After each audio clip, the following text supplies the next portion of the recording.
I'm live. BT1. Good evening, my name mcfcfantv. How are we all doing? Welcome to the watch-alongs. Brighton against Manchester City. You know what I need to do? Turn the light on. Hey, bingo. That worked. Not in the dark anymore. How are we all doing? Hope we are good in the hood. Let's see who is on, and then we'll go through a little bit of team news. For you all. Hassan Din is on. Hello, mate. How are you? Charlie, our resident 16-year-old who were waiting to get onto this show. He will not come on. You're disappointing Chris, mate. Good evening, Martin. Great lineup. I was just 2 off. Come on, Sitter. I did tell anyone who was a patron last night, thank you for joining us. I did say strong lineup, and I was bob on, apart from 2. I might not be well. I am Sean. Hope you're good, mate. Ronnie's on Evening Blues. Let's have it. 4-1. Sean's gone for a good hiding tonight. What's happened to the intro? Feels like it's playing twice or echo. Is it? Is there a bit of an echo on it? Is there an echo on it? Let me know if it's echoing. It might be as far as I'm aware, everything's fine on the sound. Let me know if the sound's a bit off or what. Let me know. I need to switch over my Wi-Fi. Give me 1 sec. So you won't lose me.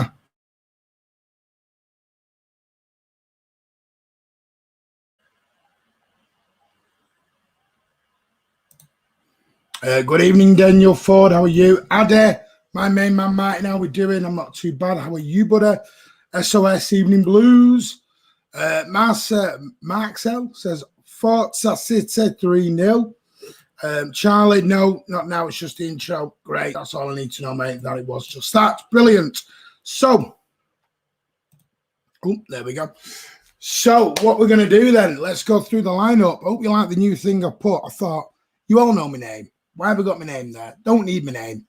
Let's have a scoreboard there instead. Always thinking, mate. Right, the lineups tonight. Let's start with our hosts. Brighton and Hove Albion. Sanchez is in goal. Back 3, as the BBC have it, is White, Webster and Byrne. They have a middle 4 of Grush, Alzati, Basuma, Moda, and then they've got a front 3 of Jahan Bakish, Danny Welbeck, former United man, and Mac Allister. And the substitutes bench for the Seagulls, Brighton and Hove Albion, is Carl Bownick, Connolly, subs have just gone, Trossard, Lallana, Tau, Steele, Casido, Zakiri and Walton. And the Manchester City lineup is as follows, and it is strong. Steady Eddie is back in net. Tell you, Pep needs sacking. How dare he drop Scott Carson? It's an absolute travesty. It's awful. Scott Carson back in net. Come on, Scott. Team Carson. Hashtag Scott. Steady Eddie back in net. João Cancelo, John Stones, Ruben Dias and Zinchenko are your back line. Rodri is going to be a holder. In front of him will be Ilkay Gundogan, Mr. Whipper, Bubblegum, Bernardo Silva, and the front 3 of Riyad Mahrez, Phil Stockport, and Iniesta Foden. And the stunner of an hat-trick himself was Ferran Torres. The man retains his place, and he deserves to after a cheeky hat-trick up at the Toon. Substitutes Manchester City. Ake, Gabby Jesus, Zach Steffen, Emerick Laporte, Kevin De Bruyne, Bendy Mendy, Fernandinho, Eric Garcia, and youngster Paul Cole Palmer. And your referee is Stuart Atwell. So there you go. Yeah. If you watched the Friday and Monday night social last night, thank you to everyone who joined us. And yeah, I had a little bit of a say on Emerick Laporte last night, which I'm still saying is happening. Kurt's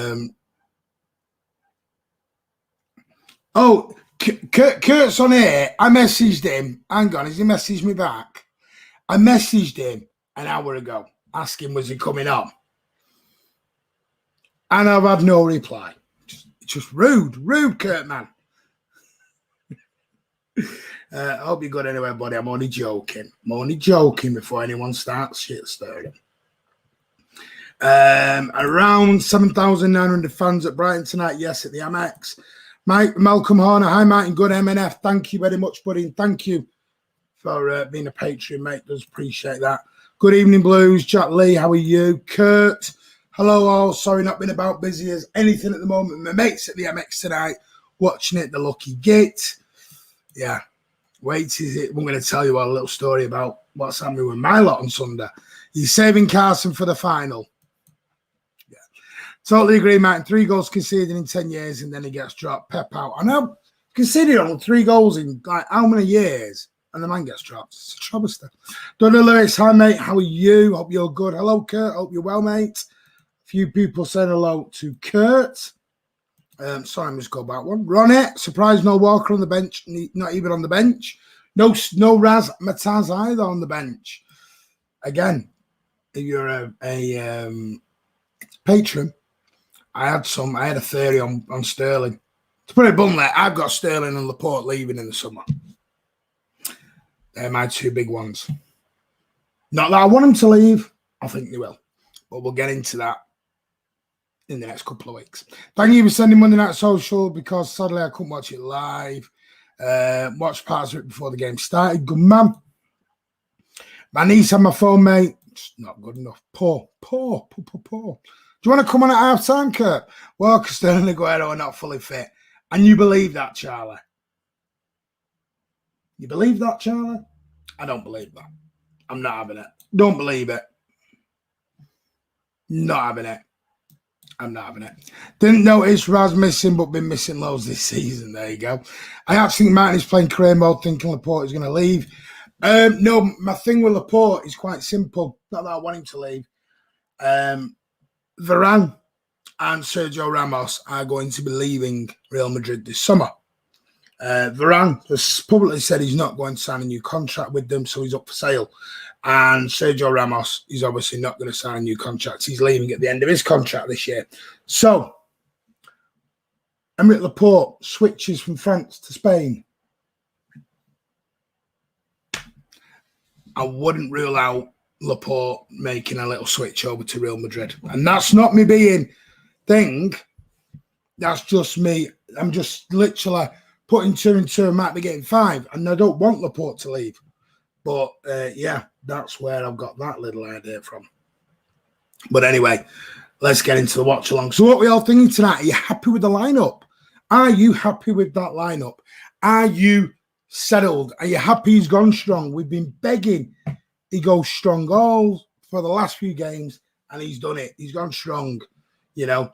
And my perfect scenario is tonight, let's get the game won. Let's get a few goals up, and then let's get that youngster, Cole Palmer, that fiery little youngster, on that football pitch and let get him just some, what is needed, some Premier League experience. Could we all see Tertiary coming to first team next season, mate? I don't know. I think Taylor Howard-Bellis, like Andy said this a couple of weeks back, maybe last week, I think Taylor Howard-Bellis being on loan at Blackburn has made him realise is that he wants to play first-team football. And I think playing EDS only gets you so far. Hence the Liam Delap rumours 6-7 days ago that he was going to go out onto loan or possibly, you know, whatever he was going to do. I think EDS only gets you so far with experience. You can score 30, 40 goals, but it doesn't give you as much experience as first team football. Can't wait to watch it. It's going to be, I'm hoping for a cracker. Brighton are out. The fans are in voice. The guard of honour is being done. I'm really happy that Fran has kept his spot. Exactly what a performance. Can jump. Only if you want, mate. I'm not forcing you, but only if you want. And here come the champions onto the pitch. Guard of honour done. Ilkay Gundogan. I'm loving that. I can't get hold of that jacket anymore, and I really wanted it, and I can't get hold of it, and I'm gutted. I'm absolutely gutted. That is the new Gagul I want. It is gorgeous, and I can't get it. I'm gutted.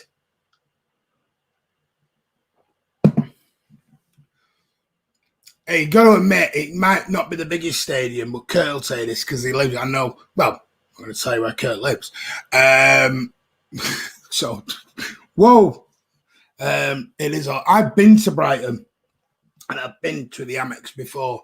It is a beautiful little stadium. Just under 30,000. It is a beautiful, modern stadium. Remember, 2 years ago, we won the title there, winning. Was it 3 or 4-1? It was like 3-1, 4-1. I can't remember which one it was now. With that cracker of a goal from Ilkay Gundogan, free kick, and that lovely little finish from the Algerian Robin himself, Riyad Mahrez. So there you go. So the teams line up: Edison, Cancelo, Stones, Diaz, Zinchenko, Bernardo, Silva, Rodrick, Gundogan, Mahrez, Torres and Foden. And the City bench: Stefan Garcia, Aki Laporte, Mendes, Fernandinho, De Bruyne, Cole Palmer, and Gabriel Jesus. So there you go. I'm very happy with the lineup. There you go. Especially with Foden and Torres early on in the season. Look to be making a partnership in the making. Yeah, I'm hoping so. I'm hoping so indeed. Guys, if you can make sure you hit that like button. If you can share this around to your friends, your family, for some reason, we've got you know what lot of, and they're already in with the dislikes nice and early. Let's show them that we're not really that bothered by him. Let's hit those like buttons, guys. Let's hit those thumbs up.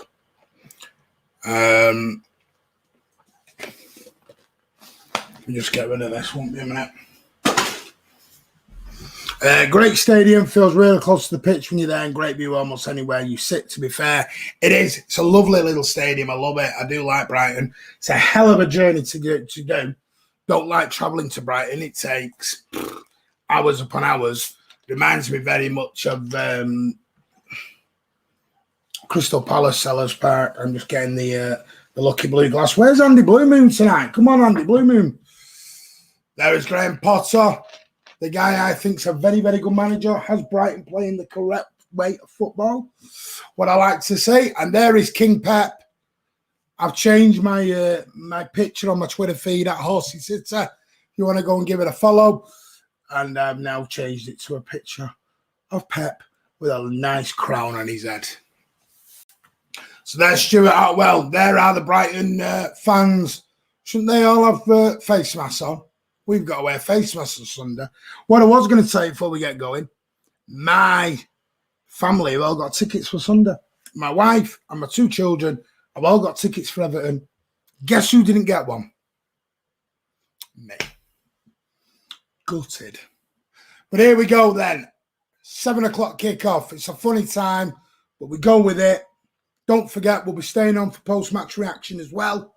Get a few of you on if you want to come on. Addy, Ronnie, anyone who wants to come on, Charlie, come on at full time and have a chin wag with us all. But here we go. They're just taking an E now. We're about to start. City shooting from right to left. Brighton shooting from left to right. They are all spaced out. No, that is not FIFA fake crowd noise that you hear. It is now a real match atmosphere. So, a little bit of ball in the air. Mahrez. Diaz into Gundogan. Nice little ball. Foden with a nice touch, and that's an early foul. It's a little feeler. Let him know you're there. Let him know you're around. Who was it who fouled him? It's the trouble, I don't know the Brighton team off by heart. It was White. White went in nice and strong there. Straight on to young Phil. Steady Eddie now with the ball. Lovely pitch over at the Amex. It is so good to see fans back in that stadium. Any stadium, it's absolutely amazing. Indeed, SOS come on City. 1 minute on the clock. Diaz back to Steady Eddie. Gundogan back to Diaz. Diaz now. Nice ball up to Phil Foden. Gets his pocket pinched. Can Gundogan gets this? That's another foul. It's going to be another free kick. Is it City or is that going to be a throw-in? Let's have a little look. Jahan Bakish there. Went in nice and strong. See, my pronunciations have got better. Oleg Zinchenko. Diaz. There's a lot of ball being played out on this City left-hand side. But nice ball. There's one ball up and Foden. 3-on-3 here. Mahrez. Go on, Riyad. Go on, Riyad. Twisting, turning to João Cancelo. Back to Riyad. The Algerian Robin. The Algerian King. Here he comes. Twisting, turning. Little ball in, and that should be 1-0, and it is. Ilkay Gundogan. What a ball from Mahrez. Lovely finish by Gundogan. City are up, they're running. It took a minute and a half, and City are absolutely on the ball. Get in. That was quick. Ilkay Gundogan there with a lovely, lovely finish. I like it. I like it. I like it. Look at that ball from Edison straight into Foden. And Mahrez here. He teases. He's teasing Burn. He's teasing him. Look at him. He's got Burn. Look, on to the left, to the right. Look at that. Are they going for offside? Get lost. That's not happening. And Ilkay missed the whipper with a lovely downward header. Down into the ground. No chance for the goalkeeper. And into the bottom corner. City 1-0 up. The champions are on their way. Right past Sanchez. Get in, boys. That was quick. Oh, it's time for a quick one. Gundo, get in, lad. Ilkay. Silky Ilkay. Says Jack Lee. Get in there. Get in there, indeed. That's what you like to see now with City. Straight in. Straight out the traps. Basuma, it'll be interesting to have a look at him tonight. City have been linked with him in the last few weeks. Whether there's any truth in that. I know Liverpool are interested. Arsenal are reportedly interested in this youngster. Basuma now. Ball up. Well intercepted by John Stones. Cancelo now. That'll dampen the crowd down. Steady Eddie now. Nice little floated ball out to Zinchenko. The man, Edison, just brings you that something different, doesn't it? That's something, a little bit different. It is like playing 11 outfield players and one of them can actually handle the ball with his hands. That is the problem you've got with Edison. Webster now, back to Sanchez. Big ump to the pitch. And that should be bread and butter for Ruben Diaz. Gundogan back to Edison now. Guys, don't forget to share this around to your friends, your families, your loved ones. Tell them to come and give Man City Man TV a watch. Gross now with the shot. And it takes a deflection. And it is a corner to Brighton. The Amex makes a little bit of noise. Tal Lozano, how are you, mate? Late getting the game on and we're already 1-0 up. Silky Ilkay, get in there. Hello, Cal Blundell, how are you, mate? Hope you're good. Oh, you might not be now. You're an Everton fan. You might not be good, mate. Brighton now for this corner. 4:45 on the clock. City 1-0 up through that early goal from Ilkay Gundogan. Corner in, header. Remember Lewis Dunk a couple of years ago scored off a corner for Brighton. Basuma now. Plays it all the way back. Nice control. Back to Sanchez. Who's 18, Carl? Let me know, mate. Who is 18? Who's that? Is it you, mate? Martin, let's not mention footy. I love tennis. Brighton. Ooh. That was an offside flag. Not sure. Danny Welbeck there. Brighton coming down. I think he'd have been offside, you know. I think he'd have been offside. Trying a little deft chip there. Graham Potter, look, he hands in his head. Nico Phillips, how are you, mate? Hope you're good. Don't worry about being late. Happy birthday, Cal, mate. 18 today. Happy birthday to you. You'll probably need a drink after watching Everton the other night. Torres now sitting here away again here. Mahrez to Bubblegum. Back to João Cancelo into Riyad Mahrez. Riyad Mahrez back to Rodri. Rodri inside to Alex Zinchenko. Back inside to Diaz. Diaz now 6:15 on the clock. City 1-0 up. Gundogan back to Rodri. Rodri, nice feet there from the Rodders. Gets his pocket pinched by Basuma though.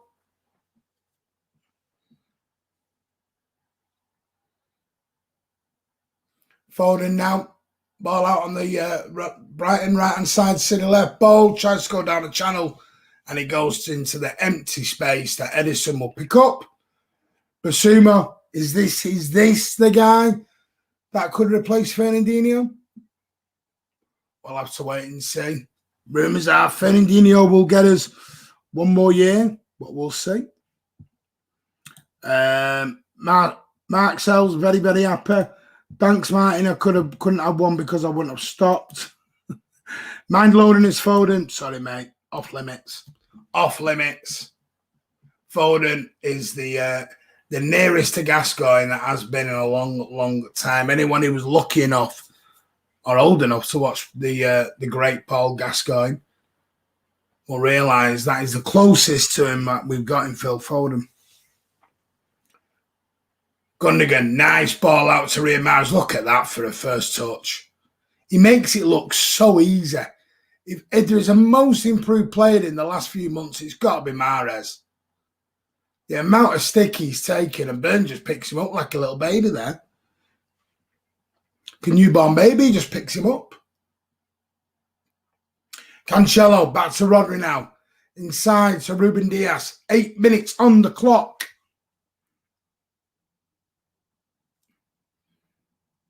Gundogan, nice whip ball in, trying to get in Bubblegum, and it floats just inside the two centre-halves and safely into the hands of Sanchez. Pep, the king, having a sip of the water. Look at that. That's an happy bunch, isn't it? Look at them all. Miserable sods. Every single one of them, look at them all. Miserable. Miserable, miserable, miserable. Basuma now.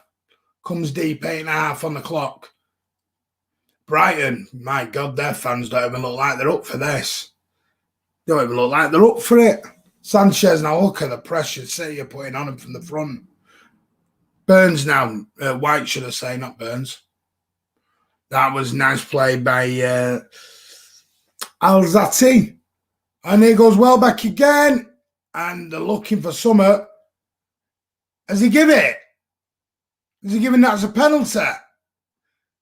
Cancelo's been sent off here. Not a chance. What is Stuart? I'll like to say this again. What is Stuart Atwell doing here? I need to see this again. 9 minutes on the clock. The players, Jack Cancelo's protesting all he wants. Surely this goes to VAR. That's not a red card. So coming together. Cancelo loses the flight of the ball, yeah. No, I'm not having that.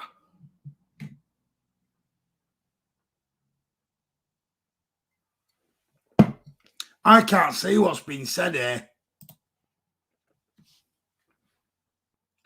What's Peter Walton saying? I haven't got a clue what's been said. That's not a red card. Sorry, that is soft. Soft, that. So coming together.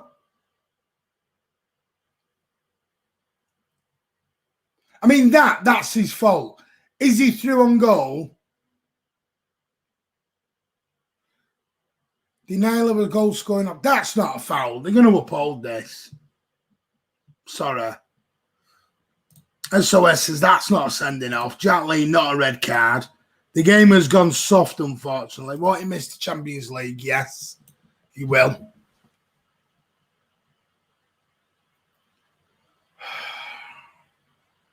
Sorry, for me, that's not a red card. That's not a red card.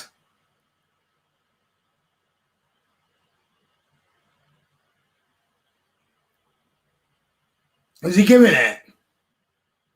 Cancelo's off. VAR, I've upheld it.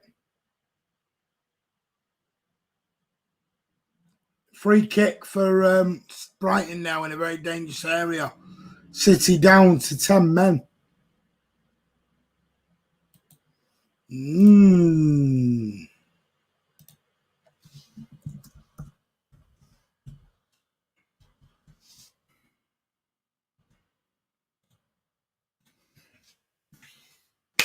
So Cancelo's got a red card. I'm not having that. Sorry, I'm not having that as a red card at all.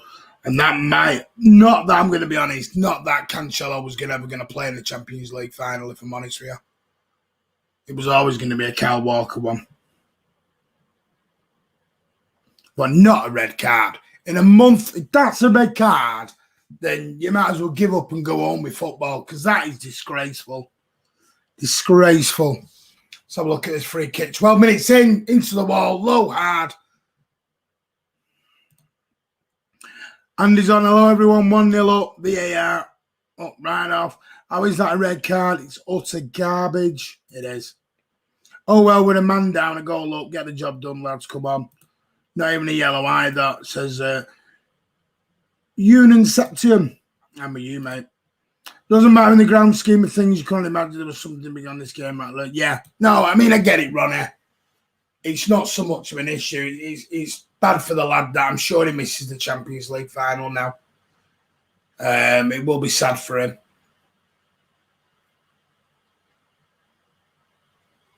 Can anyone find out? Let me find out. Does he miss the Champions League final?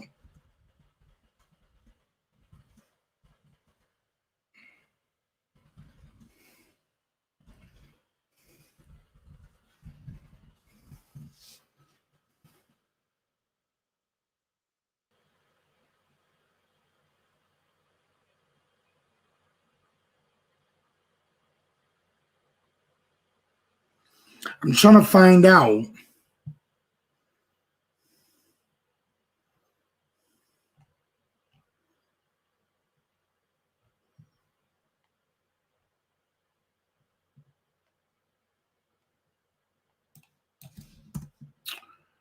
I need to find out whether that actually does count.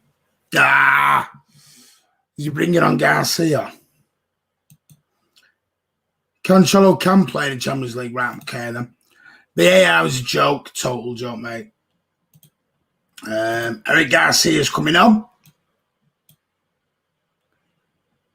Oh, no. Straight red for falling over. Exactly.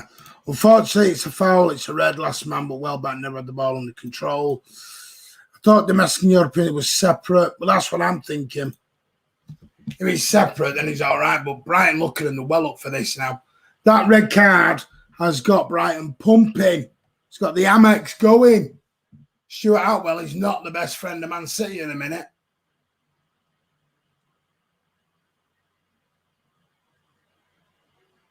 They've both sort of got hold of each other, though. That's my thing. That's why I don't class it as a foul.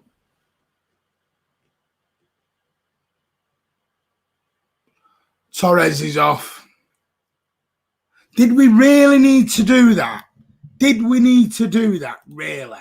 Could we not have done a back three? I'm not sure. Well, anyway. Torres is off.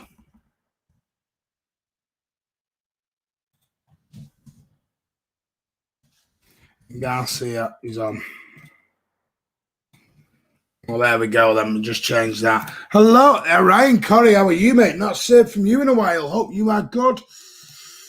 Feel sorry for Torres. That sucks for him. I don't do. Are we that? Do we need to really take off a forward for a defender in that situation? Really? Not 100% sure. But here come Brighton with Webster coming forward over to Welbeck on the right, on the left. I mean, the man who be careful. He falls down if you blow on him. There might be a light wind. He might fall over. Tell you, light wind for Danny Welbeck and nobody goes. How's Eric Garcia getting on before Laporte?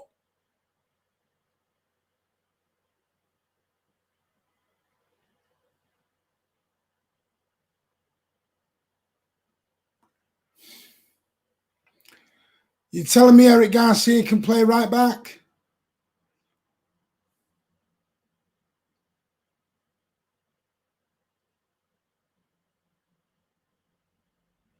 I mean, if you're going to do that, stick Stones to right back and bring in Laporte. I'm a little bit, I'm going to be honest, I've said this, I'm very worried for Laporte. Laporte is going further and further down the pecking order. I know he's left-footed, and that's what people will say is the reason, but you brought on a right centre-back. You could have stuck Stones to right back for all of Garcia. And it's not because I hate Garcia.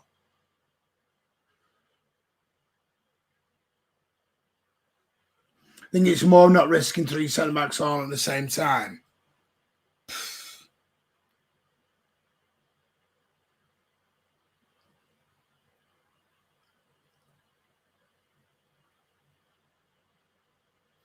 Well, listen.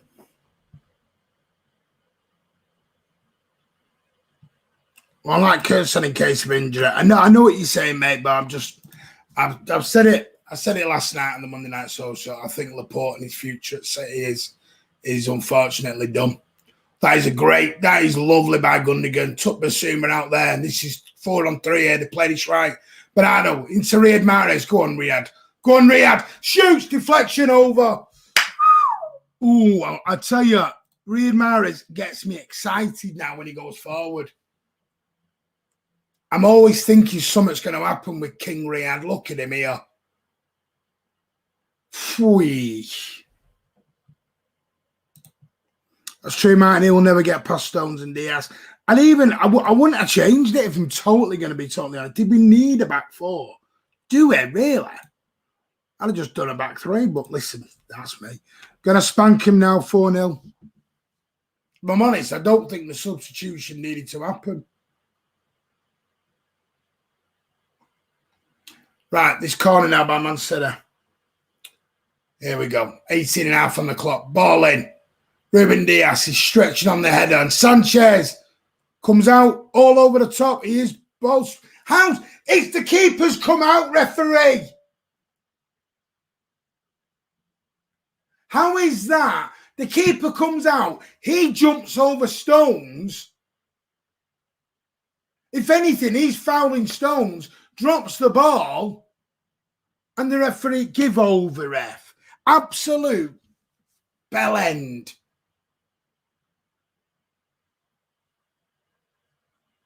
The referee's having a laugh. Sanchez was the one who piled into Stones, if anything. And because he drops the ball, nah, sorry. Got a right homer here.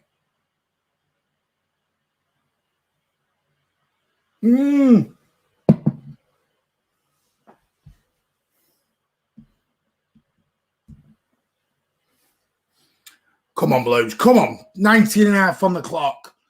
Brighton 0, City 1. City down to 10 men. Took the lead through a lovely little ball by Edison over to Phil.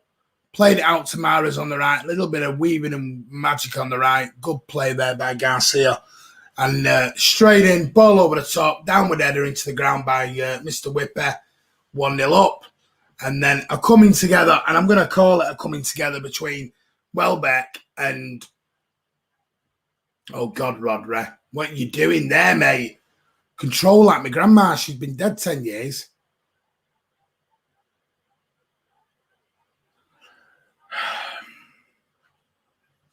Well, it makes, tell you what, you never get a dull game. You never get a dull Man City game, do you? You never get a dull Manchester City game. Brighton now, 20.5 on the clock. Basuma now. Are my comments coming up? Because my comments seem to have just absolutely frozen, and I don't know why. Comments seem to completely and utterly frozen. City now with a throw in. Zinchenko to Ruben Dias, back to Zinchenko. Inside to Rodri, back to Steady Eddie now. Look like cardboard cutouts, them fans, don't they? They're not. They're actually real fans, but they look like cutouts. Hello, Adi. How are you, mate? I've got you now. Just no one's commenting. Everyone's gone quiet on me. Come on, guys. Share this stream around.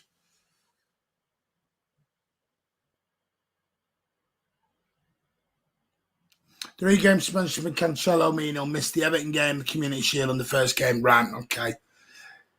So he doesn't miss Champions League. I don't think he'll play anyway. I think he'll be Walker. I think he'll be Walker in the end. That will play. Brighton's playing some nice football now. Welbeck on the left-hand side of Brighton, sitting right. Plays it back inside. So Webster now. Webster's going to try and go across to White. White back to Webster. Is he going to play it to Burner or is he going to play it forward? He's going to play it all the way back to White and he plays it out of touch and it's a throw into City. Come on, Blues. Come on. Let's bury these. Absolutely bury them. Zinchenko now. 22. Bang on the clock. Well, 22:07 now. Ball in. That was a poor throwing. Give me straight away to Basuma and Brighton are on the break here. Brighton are on the break and luckily City getting where Rodri now. This is becoming a bit end-to-end, which I like. I like a bit of end-to-end. Look at Foden here. Lovely ball. Go on, Phil. Finish it. Great tackle by White. And Sanchez dropped the ball again. Don't shoot out well or give a free kick if you do that. That was lovely by... was Garcia who intercepted that. But look at this by Gundogan. Lovely ball into Foden. He should have hit it there. Just a touch too strong for me.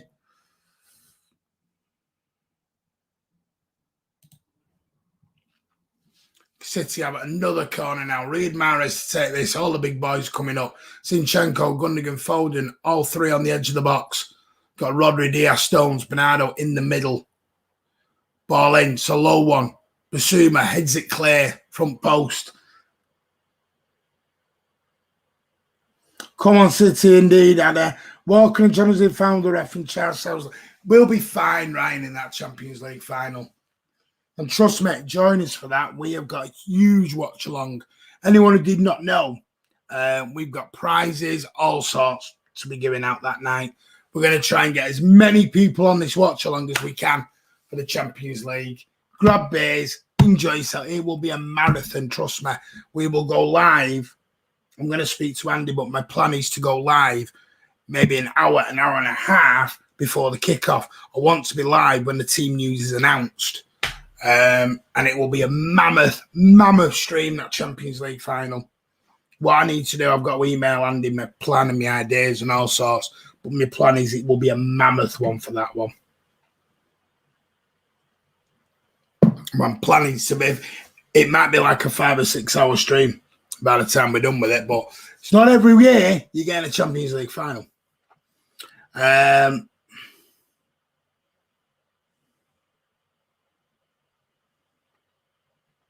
want to be live for the team news, you see. Right, there's a bit of injury, so we'll just get into it. See your comments. Kurt Brighton, keeper of proper butterfingers. Nobody ever touches my butterfinger. Anyone who's been to America will know that advert. Ryan Corrie, Walker's been immense. Yeah, he has. He may have been, but I don't trust him at all. I don't care for him, unfortunately. You don't care for anyone. Ryan never sees the positivity of anything. Anyone who's been on this channel for a while knows what Ryan's like. Ryan doesn't do positivity. I'm already on the base, Martin, don't worry. 1.5 hours early, Martin putting the hours in for the final like. Can't start too early. I'm sozzled by kickoff. Come on, of course we can. I got a new phone, Martin. It was battered. Everything doesn't die after using it for 30 minutes. Hey, we might be able to get you back on the streams then. Danny Welbeck's leaving the pitch due to injury.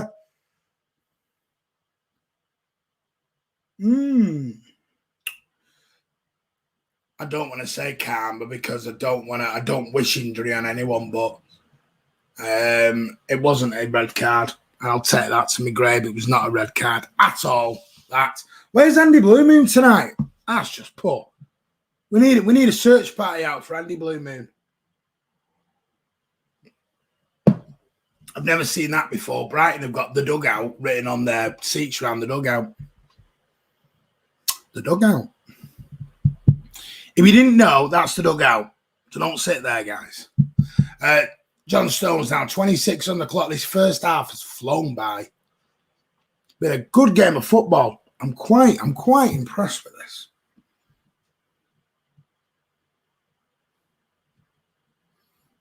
But if any of you want to come on, by the way, post-match, whatever you're going to do, this is what you do. Email that nice and early. That's the email you will need if you want to come on. Oh, referee. That's naughty and that's high. Oh, now that's a red. I'm sorry. That's a red card. Yeah, Hambakish, whoever his name is. Sorry, well, that's a red card then. How's that only a yellow? But you're giving that off. Get off with your crap.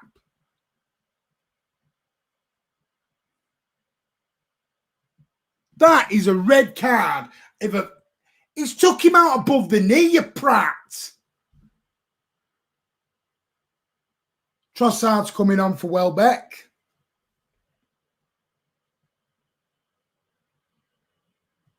Absolute belling that. Hello, City fans. Hello, how are you, Kenneth Taylor? Hope you're good, mate. So that's if you want to come on at full time and have a chat with us about the game. CM City, how are you, mate? Peter Warren B. Sir John Stewart was correct. Danny Welbeck had to control the ball.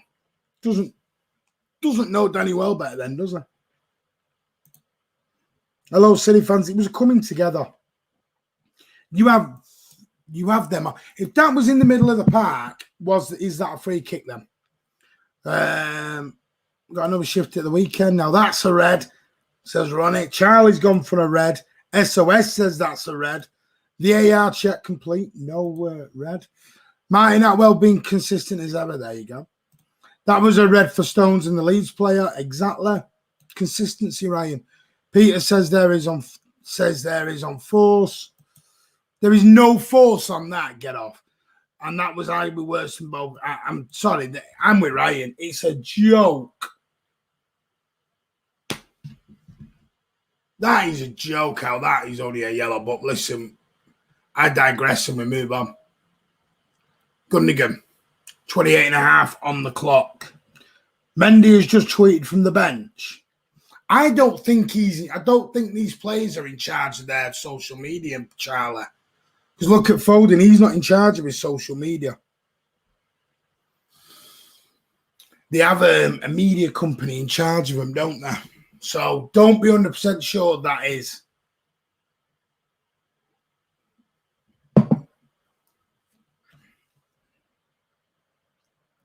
Kenneth Taylor, I'm not well, sorry. I'm sorry to hear that, mate. Bloody hell. I'm sorry about that, Kenneth. Really, really am, mate. If you need anything, send us over an email. If you need anything, mate, by all means, come on, have a chat. But yeah, I'm sorry about that, mate.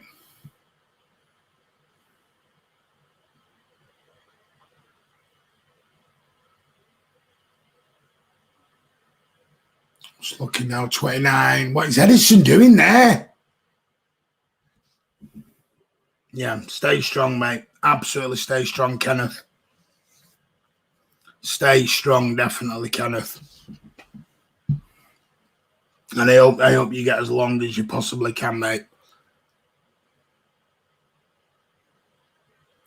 Sit Brighton now. Bang on half an hour. Come on.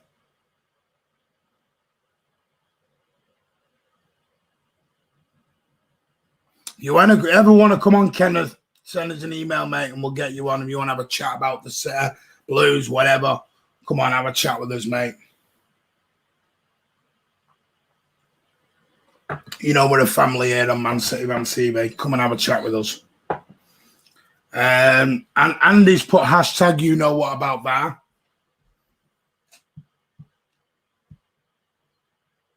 Oh, that's too easy past him. And that should be 1-1, but the Brighton player wants to fall over his own feet instead.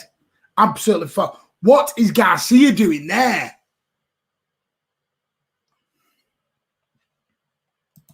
Ah, that was a weird one. Right, Brighton. Brighton seems to be coming down our right-hand side. That's the target they seem to have gone down. Yeah, as Ronnie says, spot on that from Ronnie. Kenneth, be as well as you can be, mate. Will be in our thoughts, mate. And that's absolutely spot on that from Ronnie, Kenneth. Bernardo, little cheeky trip there on Basuma, and that might be another yellow card from Mr. Atwell. He's card happy, he thinks it's Christmas. Oh, it's just a quick talk to. Just a quick talk to.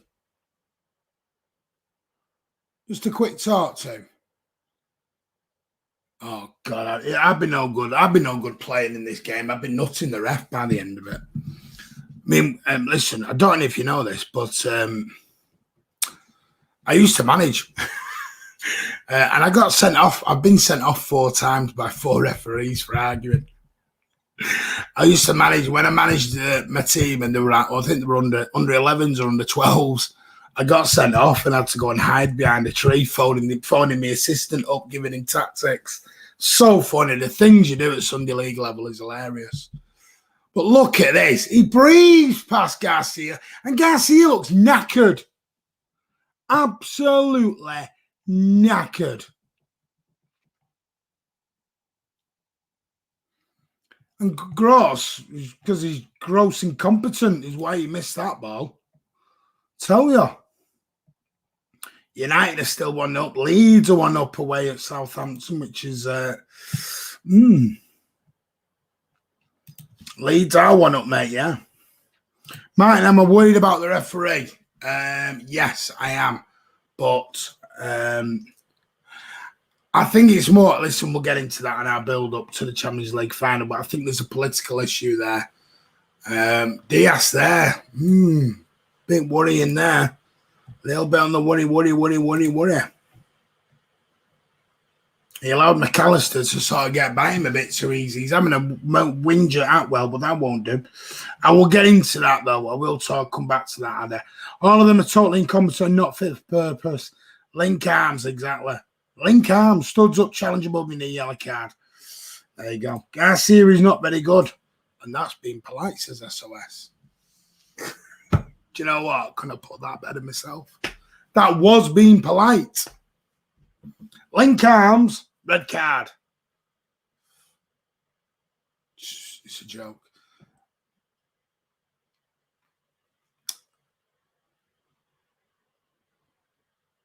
Oh, Basuma's lost that. And Bernardo's onto it like a flash. Rodri back to Stones into Ruben Diaz. Father Ruben to stop putting Iniesta. Oh, Ilke. Got some raspberry sauce with that. You want a flake? We will finish with 3 wins. I pray. I hope we do, Kenneth, for you. I hope we win the Champions League, mate. And I hope you get to celebrate it like you never have done before, mate.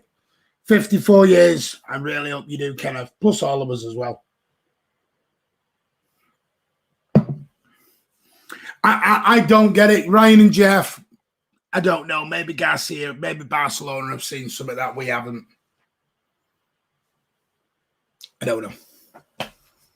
But yeah, he ain't good enough for bloody City. No, Charlie. Don't be winding me up, mate. Don't be winding me up. Don't tell me relegated little Fulham. Oh, they have. Get in. They have.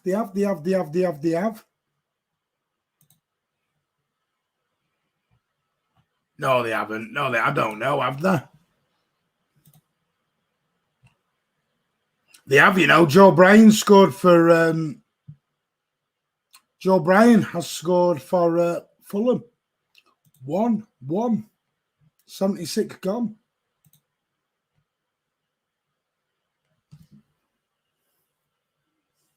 Spain aren't blessed with centre-backs at all, really. No, they're not. That's a very good point, Kurt. Ball through by Brighton. Look at Father Ruben there. He's like, nice and calm. Slow it down. Slow it down. Diaz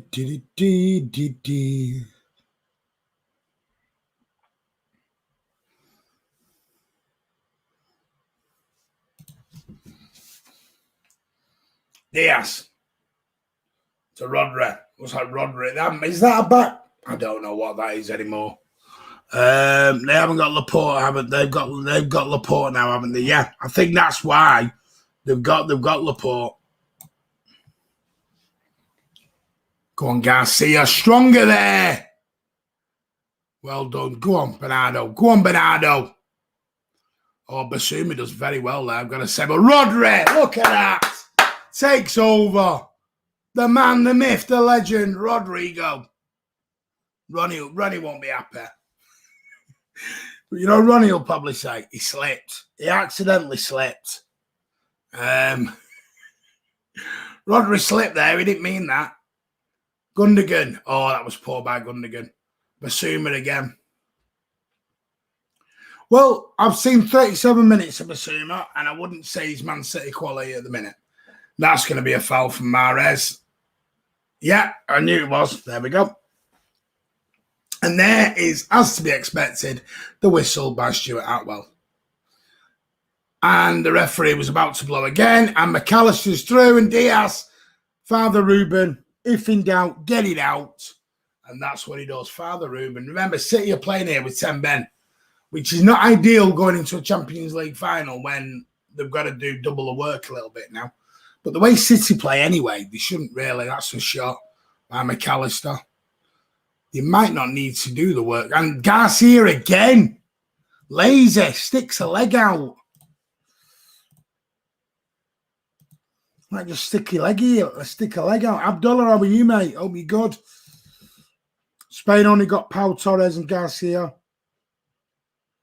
They got Laporte as well now, mate. Don't forget. And Laporte's under 27. No, what is he doing down to 10 men and not protecting back four? Thinks he's playing for. I knew I was waiting for it. Oh, and here come Brighton. Zinchenko. And OPX, hi, mate. How are you? Sorry, I got a little bit excited there. Calm down.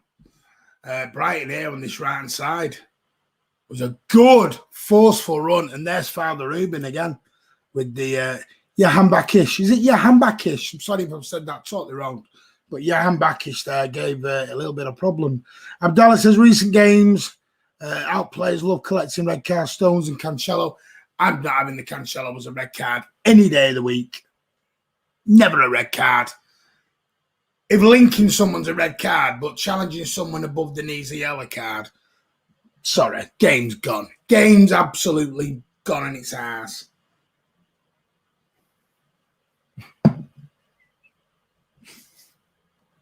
You weren't meant to see that. Just Martin, hashtag bib. Hashtag Martin needs a bib. Can't believe I've just done that live on the internet. Anyway, Zinchenko, Foden, lovely little play. Go on, Zinke. Go on. Here he goes. Oh, Yahan-Bakish, whatever his name is, gets back. Barcelona only getting Garcia because he's had for the Spanish quota. Good point.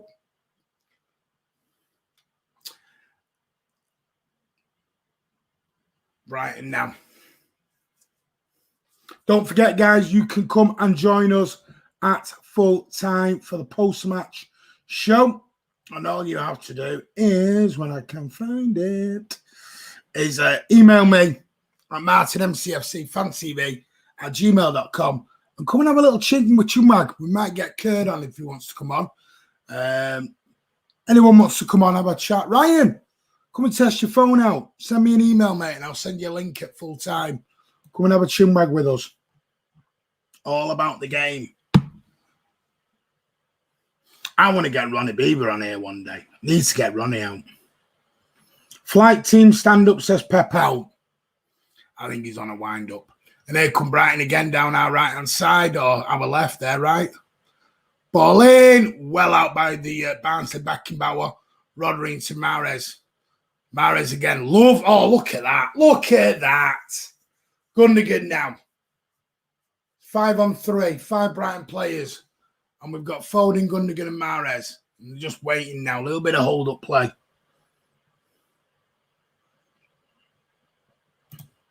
Apart from PK, Alba, Busquets, all the other Spanish player kids from La Masia.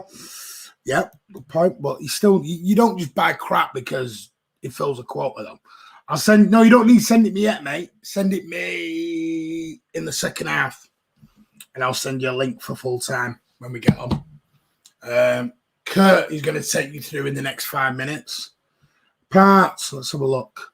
Don't forget, guys, hit that like button. 8 dislikes. We all know where they're from. For some reason, they want to try and be relevant. I don't know why.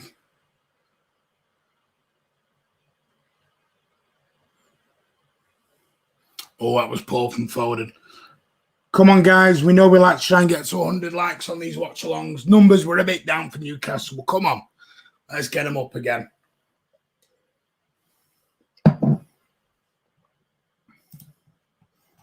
Come on, 40 on. Let's keep hitting those likes, guys. Corner to Brighton. 42 minutes gone. Diaz and Stones having a little love in there. Still, Rags 1, Fulham 1. Leeds are still 1 up at St Mary's.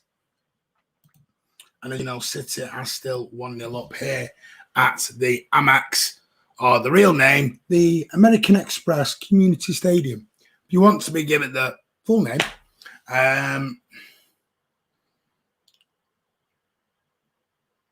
corner now, 42-40 on the clock. Corner's going to come in. It's a floater. Big header down. Oh, what were they doing there at the back? And away by Phil. Get out, boys. Why is Garcia playing? I presume because he wanted him to go to right back. And like Kurt said, it's only thing I think of is he didn't want to get all 3 centre-backs on.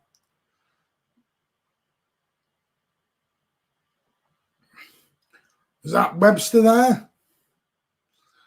Was it White? Look at White there. He was bowling up for one there. Good old Fulham. I'm glad that's put a smile on your face, Kenneth, mate. Garcia getting cut out too many times. I don't want to go in hard on Garcia because it is what it is. Listen, for me, and people think I hate Garcia. I don't.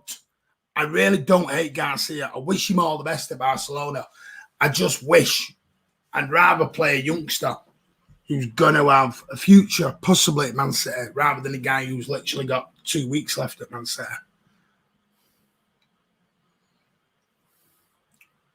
43-55, we are 1 minute away from injury time. And according to Charlie on CM City, there's going to be 5 minutes of it. But Gundogan, and that was an important challenge there from Jahan Bakish.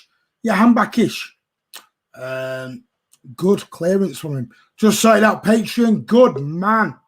Don't forget, Patreon is still available if you want to join. And even though some people on Twitter are making the point, no, it is not mandatory.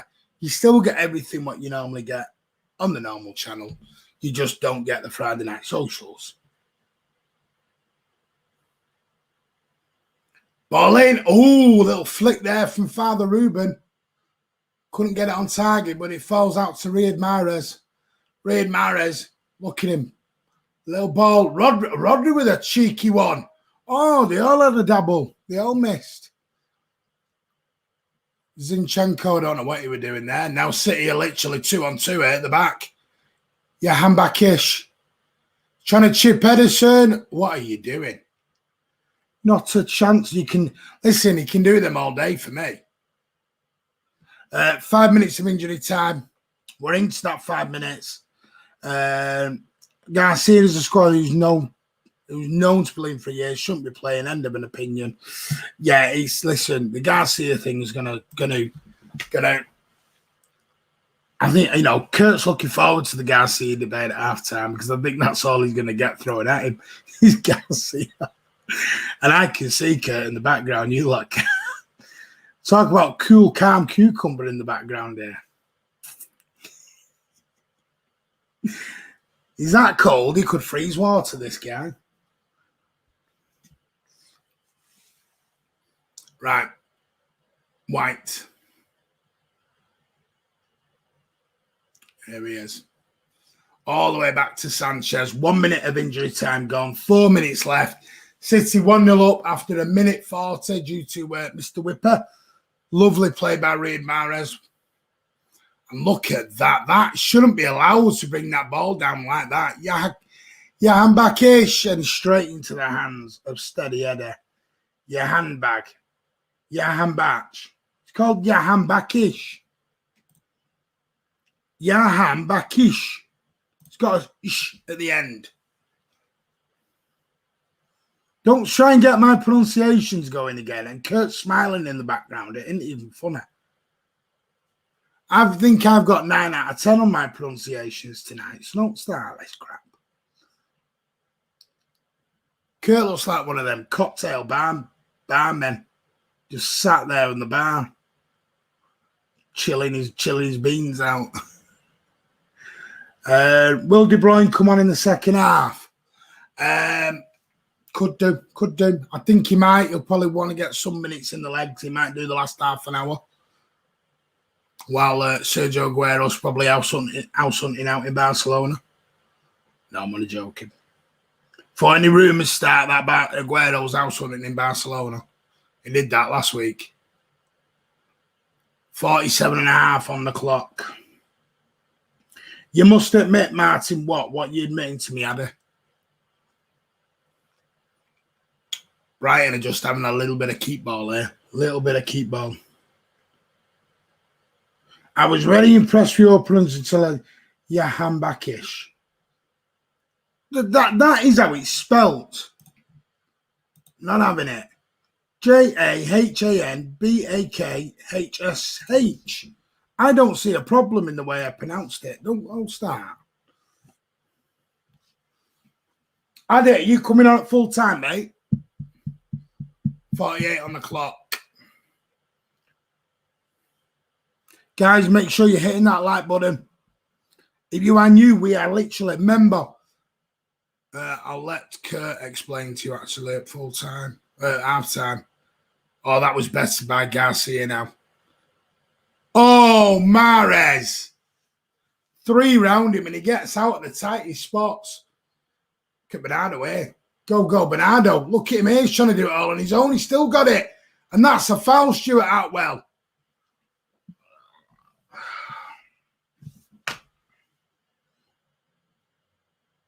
Don't worry, Addy. It'd be good to get you on, mate. 49. We're about to, we've got a minute and change left of this first half. Are we not seeing a replay of that Bernardo one? Look at Rodri here. Help him out. Help him out. Help him out. That's better. Gundogan. 49-10 on the clock.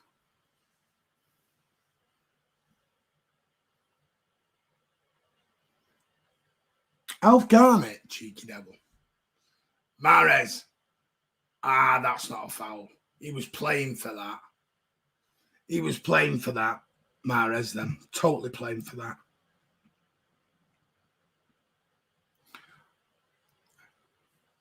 I didn't think that was a foul, but listen, he's giving it. And I think this free kick might be the last action of the first half, and City are going to go in. A man down, but a goal up. And that's the stat that matters. And Ruben Dias, nice steady ball all the way back to Edison. And McAllister's going to try and close it down. Edison falls on his ass. And that should be time. And it is. City at 1-0 up at half time. Evening, mate. You all right? Yeah, I'm not too shabby. Bit of one of those games, isn't it, really? You were getting very animated for a game that really doesn't mean all that much, mate. I was really enjoying that. Hello, everybody. I hope everybody in the chat's doing well. Mate, I get animated about a game on the backfield in my back garden. Don't worry about me. Yeah, you know what I'm like with Yeah, I'm just chilled. Like the whole everyone thing about the Garcia, I just saw it as why would you play all? Imagine if he put Laporte on and one of Laporte's stones or thingy done their injury, and then they have to play the full 90 minutes against Newcastle. You know what I mean? Like, I wouldn't have risked it. Just stick on whoever.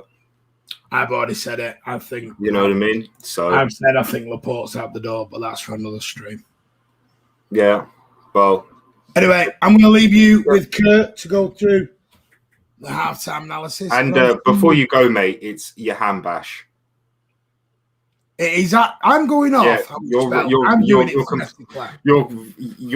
It's not right, but we'll let you. I am doing it. These guys, to be fair though, half the guys in the comments only know it because the commentary said it correctly, and then they're just acting like, you know, it's like when you got Google ready for you, mate. Who says the commentary are right? Well, don't every player say into like a recorded mic or whatever how to pronounce their name, and that's given to all the commentaries at the beginning of the season. I'm pretty sure that's right. I'm pretty sure that is after one of the, I can't remember what commentator it was, really butchered one of the African players' names, and it got a lot of attention, and then they started doing that. Yeah, I'm really sure. Right. Anyway, Kenneth Taylor, you get off 10 minutes. Have your off 10 minutes, guys. And I'll chat with the boys and girls in the comments. How is everybody doing? I hope everybody's doing well and whatnot. Bit of a drab game, obviously. A rightful red card with the complete assassination attempt on Welbeck's life. I thought Cancelo was very well deserving of his red card, in all honesty. Like, when you try and kill players on the pitch in front of thousands of fans, honestly, how can it not be a red card? Like, so, yeah, I didn't really understand why everyone was getting so upset about that. It was the clearest red you'll ever see, the most dangerous bit of play ever. Linking arms in a game of football can cause some serious injuries, you know. So, but yeah, lucky we got a goal in early. Really nice action from Mahrez, sticking in a really beautiful typical cross, cutting back onto his left foot, giving himself an option at the back post. Gundogan really lively, nice header. It's nice to go up. So it was lucky for us that we got that one goal in early, and it wasn't too stressful. But yeah, obviously we've had to be sitting a little bit with the changes. As I said in the chat earlier, guys, I felt a bit sorry for Torres having to be the one sacrificed, but it makes sense. It's one of those. I don't know what Martin was talking about, going on about three at the back. If we would have played three at the back against these boys, they would have done us a kipper, mate, because they're really dangerous in wide areas with the way they approach. Where they approach, they set up triangles in the wide areas in the offensive third, and look to basically create similar goals to us. They overloads on sides and look for cutbacks, really. And we saw them have a couple of chances with that, especially on Garcia's side. So it's one of those, bit of a rough game, but I think we're defending quite well in general. But yeah, it's not really too much to talk, obviously, other than the talking point of the red card and the goal itself. But how are you guys doing? How's everybody doing? How's everybody feeling? As I said a little bit earlier, I'm really relaxed about this one.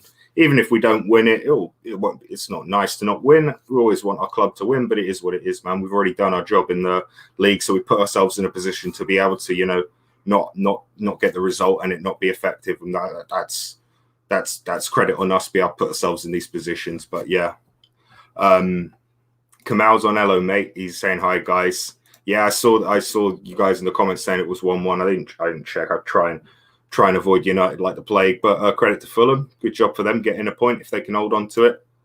Yeah, he's definitely up there as a total disgrace by the ref and Vass.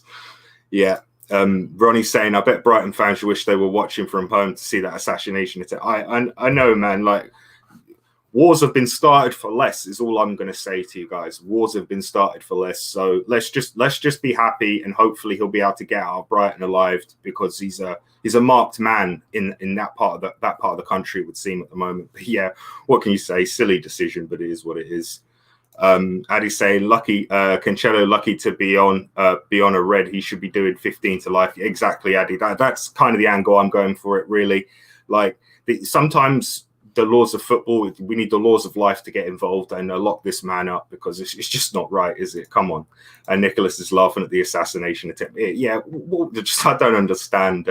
He missed the ball. They link arms, trying to get a bit of a tussle. Welbeck nudges in front, clearly isn't going to get the ball, takes a tumble, and the ref and then the VAR and everyone buys it. So, but every fan from most clubs could admit that there's some absolute naff decisions. It sucks, but it is what it is.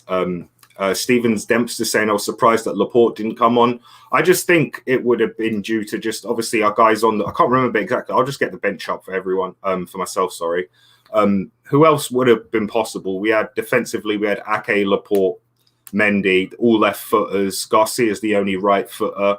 That and him not wanting to risk Laporte for injuries, the main reasons why I think he's stuck in Garcia. And I'm not as bad on everyone as Garcia. The decision was made a long time ago. We know he was going. It's one of those, like, wish him the best of luck. You know what I mean? Like, it is what it is with that. You know what I mean? I'd rather us got a bit of chunk of change for him, but you know, these things happen. I'm not too salty. But I just think Stephen, it might have been just a case for the injury side of it, not wanting all three of the guys, wanted to try and keep that core rotated out and not have them as fresh as possible, going onto the back end of the season. Obviously, the last couple of games we've got.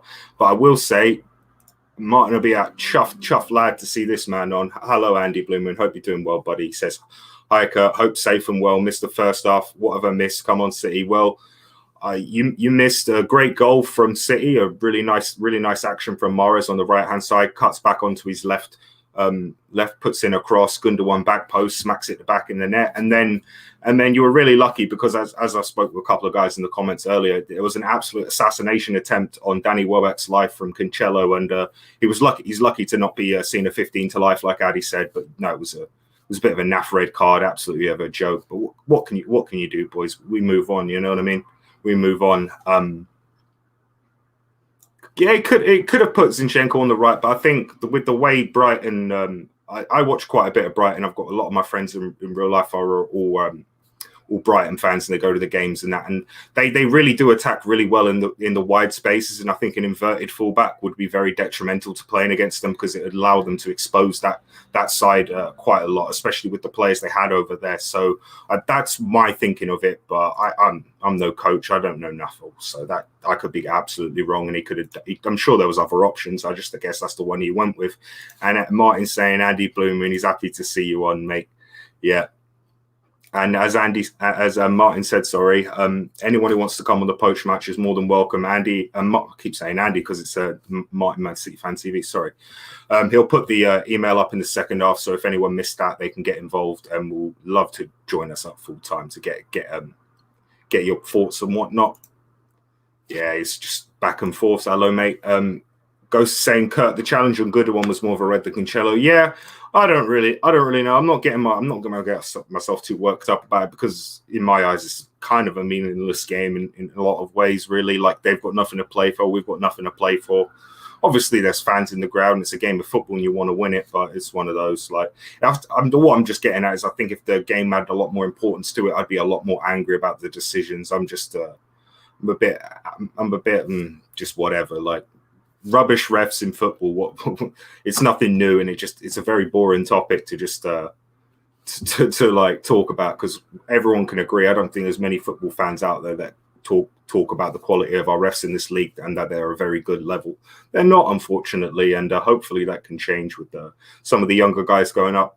I hear good things about a couple of the championship refs. I obviously don't watch a lot of championship games, but I've got a few friends that watch quite a lot of championship games and they follow their teams.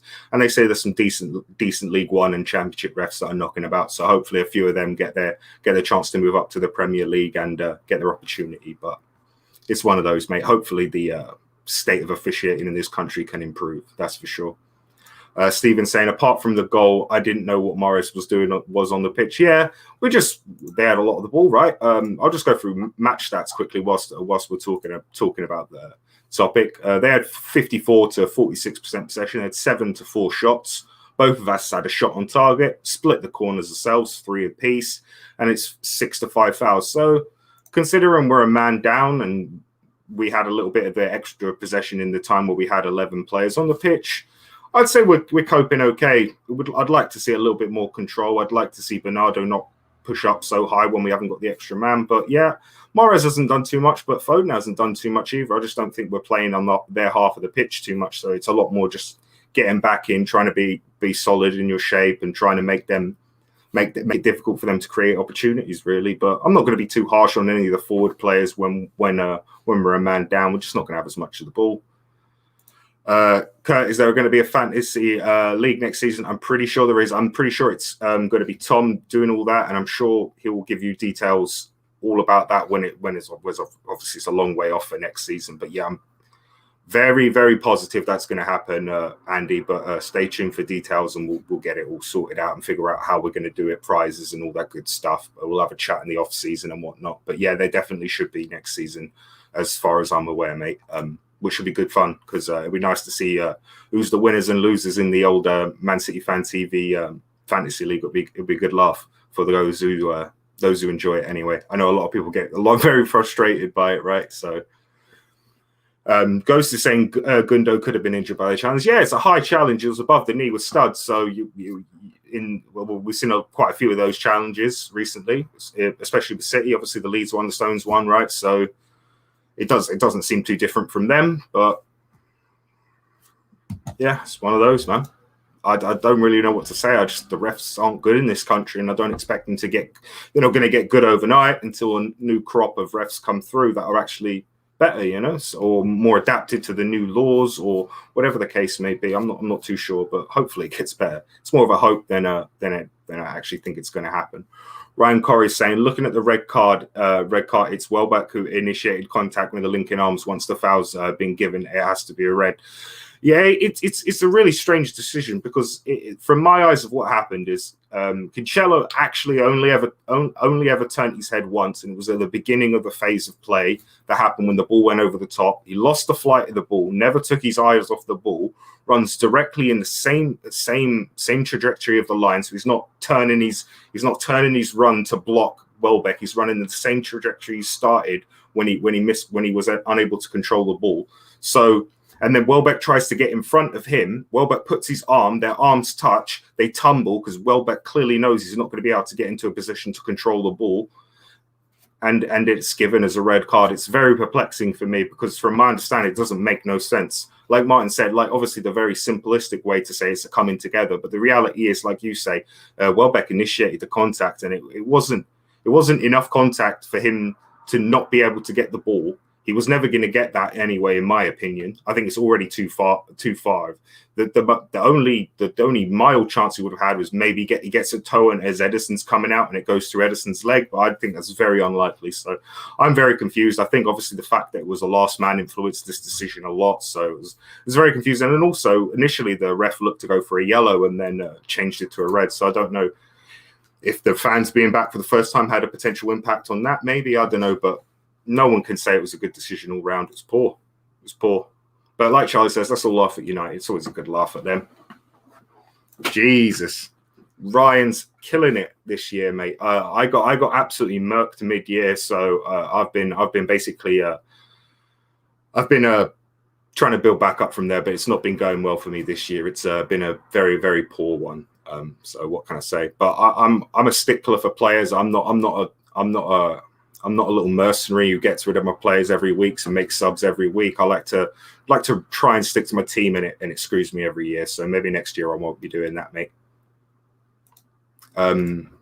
Addy saying, Kurt, how are you coping with the Champions League final jitters? You're waking up in a cold sweat thinking about Jorginho. Well, all I will say, guys, is it's going to be a fun game of football.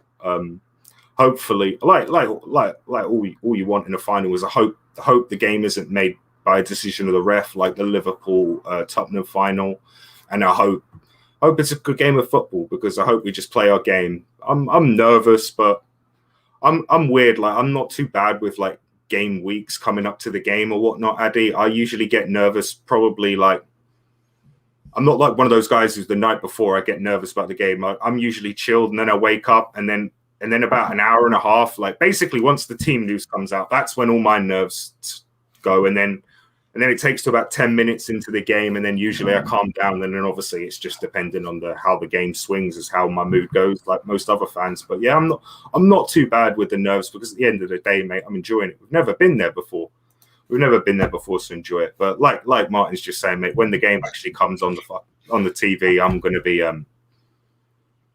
not stop talking as I always do. You know me, guys. I won't need to say anything that night. It'll all be Kurt.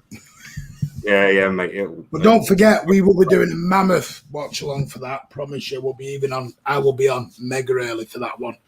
And we've also got that, as Andy said last night on the Patreon, we will have some giveaways as well on that watch along.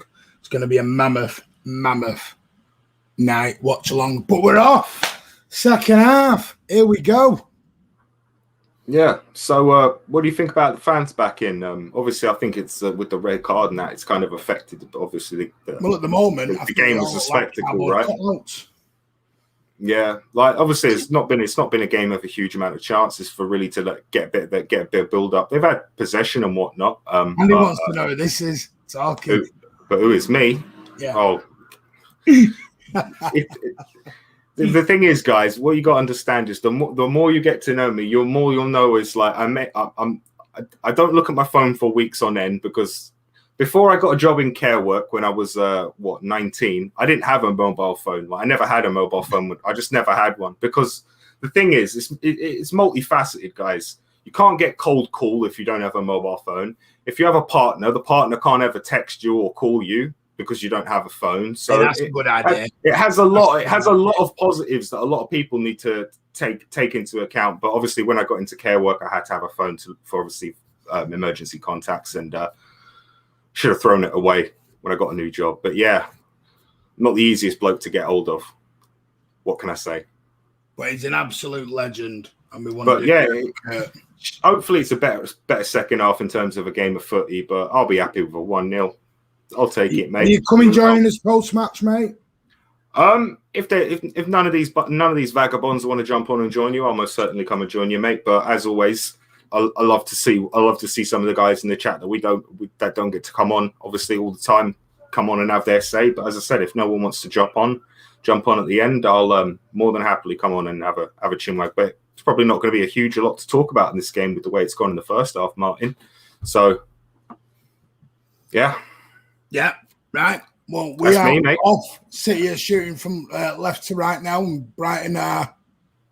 McAllister's going. That was a good block there from Rodri. You know, I will say I thought Gundogan was immense in the first half. Great tracking back, really understanding where he needed to be. Really looking forward in here on the left motor, and look at him here. Go on, hit it! Oh! What a goal! What an absolute beauty! You know what I've noticed, Martin? When I'm like, when I'm either on the watch-alongs or not supposed to be on the watch-alongs, or I've stayed on too long, we either concede or score. Have you noticed that? I've noticed that a bit of a trend. So look at the Brighton. Look at you can't. It's one of those you can't say nothing about that, lads. Poor from the Brighton perspective. Look at this. Look at this run. Shrugs him off. He ain't there. He's having a look. He thinks, I'm going to move it out wide. And he passes the ball in virtually. Right past Sanchez. Look, gives him, just shifts it there. Yeah. That little shift opened up the room. Excellent from Foden, but some very poor defending from the Brighton perspective. I've said it before. Closing over the space was Paul Gascoigne. That is the closest to Paul Gascoigne you are ever going to get. It's like he floats, isn't it, with the ball, you know what I mean? Quality goal. Excellent. Wow. Love to see it. 2-0 up, and I'll leave you with Martin, guys. And as I said, I might join you at full time if none of you vagabonds want to jump on, but I love seeing you guys on. So get your emails into Martin later on for full time, and hopefully it's a City victory. It looks like it's going that way, but I'll see you boys later. Have a good one. Cheers, mate. There it is, Kurt. Absolute amazing half-time analysis as per normal. Oh, brilliant, guys. Diego, resident Palace fan, who is amazing on his support for the channel. Thank you. Jack Lee says, get in. Quality, says Nick Phillips. Section. Phil is fiery, isn't he? He's down at the minute. And the Brighton manager just told him where to go. He's not very happy with something. But what I'm going to do is I'll just run through the Brighton team again. It's Sanchez, White, Webster, Byrne, Yahambash, as I'm now being told to say, Gross, Basuma, or Basoma, Alzate, Modder, McAllister, and Welbeck. No, it isn't. Sorry, they brought subs on. Ignore me. Welbeck is off, sorry, and Trossard is on now. And Manchester City, Gamston, Menes, Edison, and Brighton coming forward here. Look, this could be 2-1 here. And it is 2-1. Game on. Trossard. Brilliantly taken goal. Absolutely brilliantly taken by the substitute for Brighton and Hove Albion. Quality finish. And I'll tell you what, game on. Absolute, that was a great goal by Brighton, I've got to say. And our defenders all at sea there. Look at this. Diaz on the floor. And he just kept moving it and moving it and moving it. Diaz had a couple of bites, ended up on the floor, and it was a great, well-taken finish. Diaz sold himself there a little bit. But what a finish by Trossard.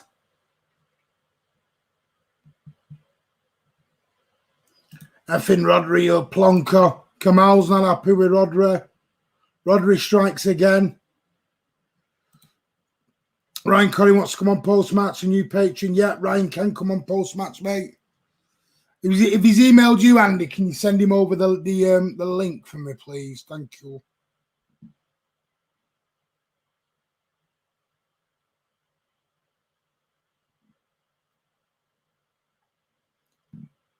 I know, I've just got your email, Andy Blue Moon. Thank you very much, mate. Appreciate that.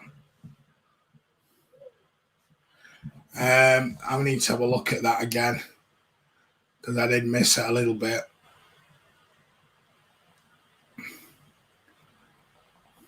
Rodri did give the ball away there. Not good. Not good at all. Rodri gave the ball away there. But yeah, I'm with you, Andy Blue Moon. How that's even a yellow card is beyond me. Beyond me. But yeah. Game on. 2-1. City down to 10 men. What a start to the second half we've had. 2 goals in 5 minutes. And Pep. That's Edison's Golden Glove. A little bit of... I mean, I don't think it. I think he'll still get the Golden Glove. But... we'll have to see. We'll have to see what happens now. And with Andy on that, I thought Diaz sold himself. I think he sold himself a couple of bits. Thought he went down far too easily. And when he had a couple of bites and he stood up on the first one and the second one, he sort of committed to it and then couldn't get back down again. Plodder is definitely not starting in the final. No, I think it will be Fernandinho. But I think calling him Plodry, we need to be careful here. We can't sell our players short all of a sudden.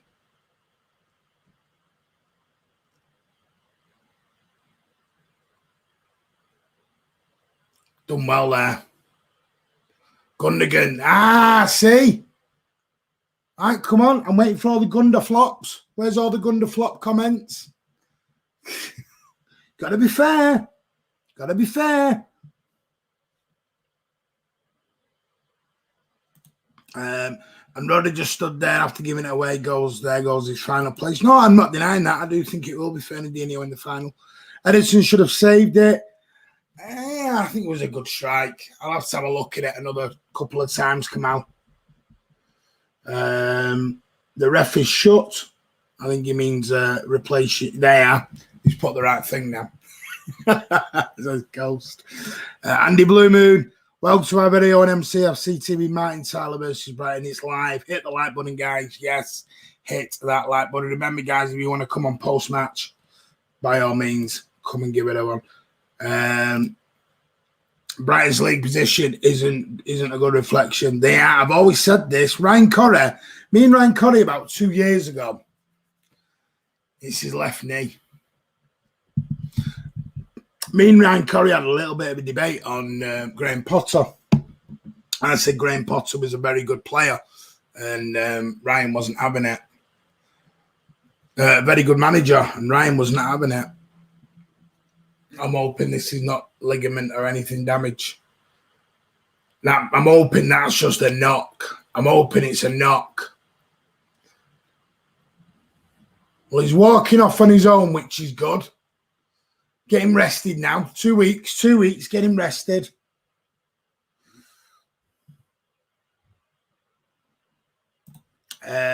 Prosper says who scored for City. It was Gundo's coming off, captain, and Fernandinho will take over the armband.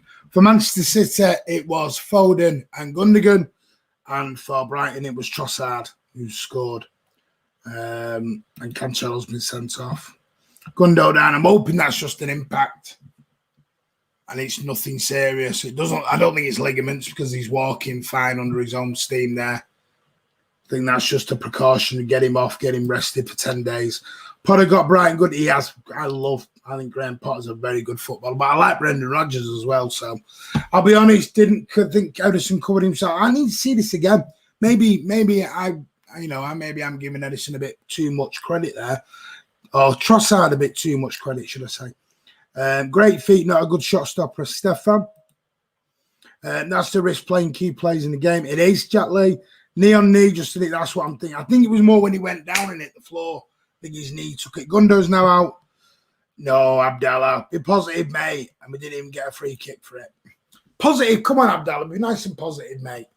Come on, guys. Hit that like button. Remember, there is a prize. So as soon as we hit 17,000, there will be a prize on offer to one of our subscribers. So hit that subscribe button and be in the chance to win a prize. Well, you must be a subscriber to win that prize. And that's given away. And Mahrez now on the ball, 56 minutes on the clock. Yes, they are officially safe, Ada. Oh, a bit too heavy from Phil. But Bernardo's out wide. Lovely little pass into Rodri. I'd love to finish the season with a Rodri rocket. Zenki now. Into Rodri. Rodri now. Nice ball into John Stones. Yes, they drew one each, Andy Blue Moon. Eric Garcia now, 57 approaching on the clock. Fernandinho, I need to change that. You guys aren't keeping me on my toes here, are you? Come on. Well, Fernandinho is going to be on.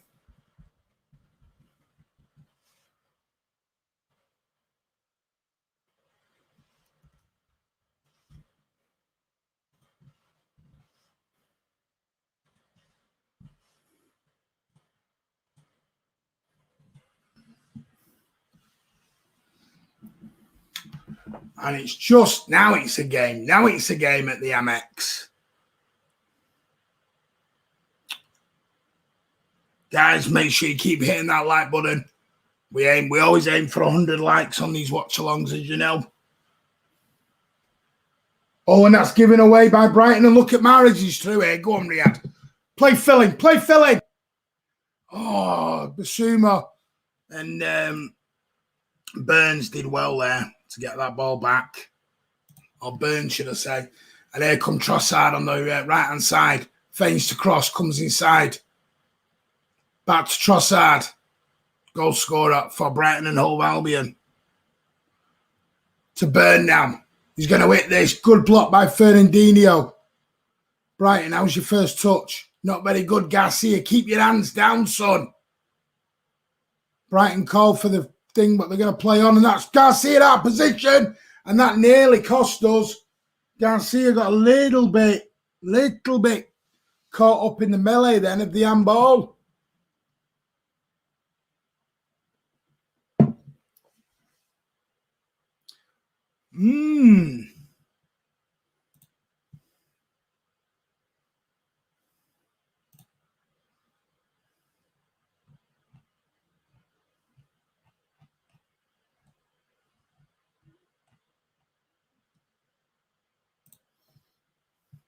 Trying to get the Brighton lineup now.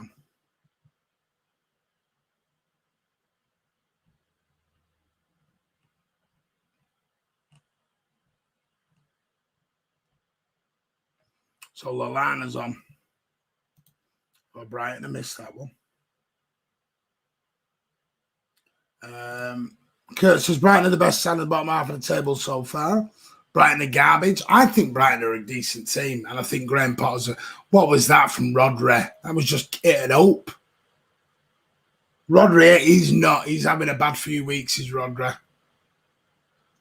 But remember, still a young lad. Spain international. I'm not going to give up on him yet. Lallana into Basuma. Basuma just gives the ball away to Phil Foden now. He's 1-on-5, 1-on-6. And he's all on his own, but he does brilliantly well there. Bernardo into Rodri.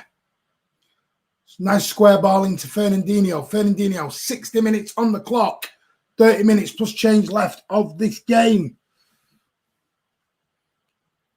Ruben Diaz inside to Phil, back to Bernardo. How's your touch? Not very good. Basuma now. McAllister, fouled by Rodri. Free kick to Brighton and Hove Albion. Only 52 likes needed, 400. Thank you very much, Diego. That could no, I'm sorry. Oh, hey, I don't know. That might have been a penalty, that. Oh, VAR, we might have got away with one there. Because for me, Garcia pushes that.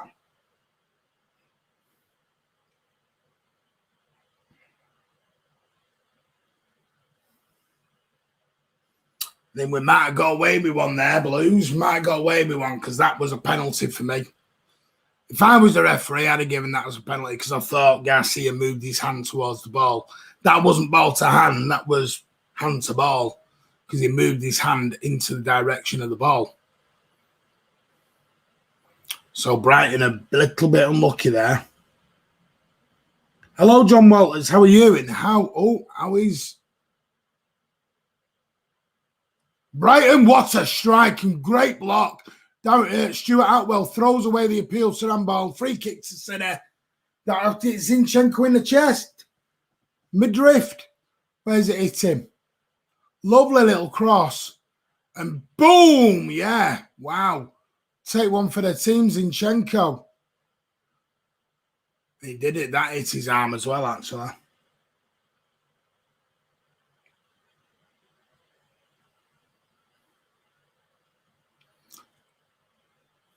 Brighton want to make another change here.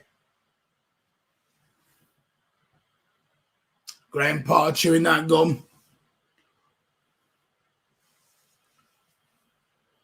Ball in, Mahrez. Now we're at 60 minutes. Now maybe take one or two off. Now take the one or two off. Take Mahrez off. How many subs we got left? We got one sub left.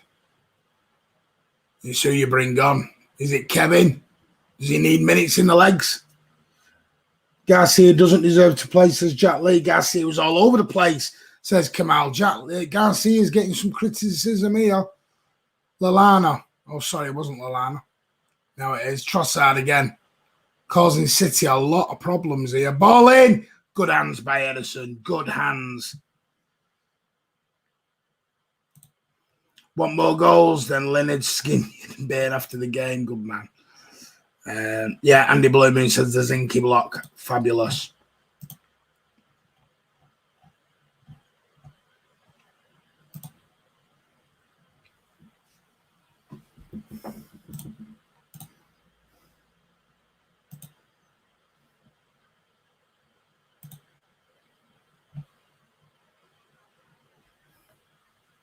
$63.5 on the clock. Brighton 1, Manchester City 2. As we stand, only 50 likes away from 100. Come on, keep hitting that like button, guys. Keep hitting that thumbs up.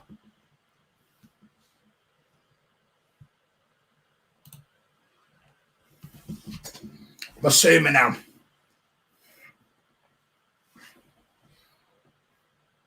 Back out to Webster. Inside to Lallana. No, it isn't Lallana, sorry. It's Moda. Or Moda. Here's Lallana. Inside to Alzati. Is it? Might be Alzati. I don't know how you pronounce it. Basuma now. Who, I'm going to be honest, if City are after him, let Liverpool and Arsenal get him because I'm not that impressed with him at the moment.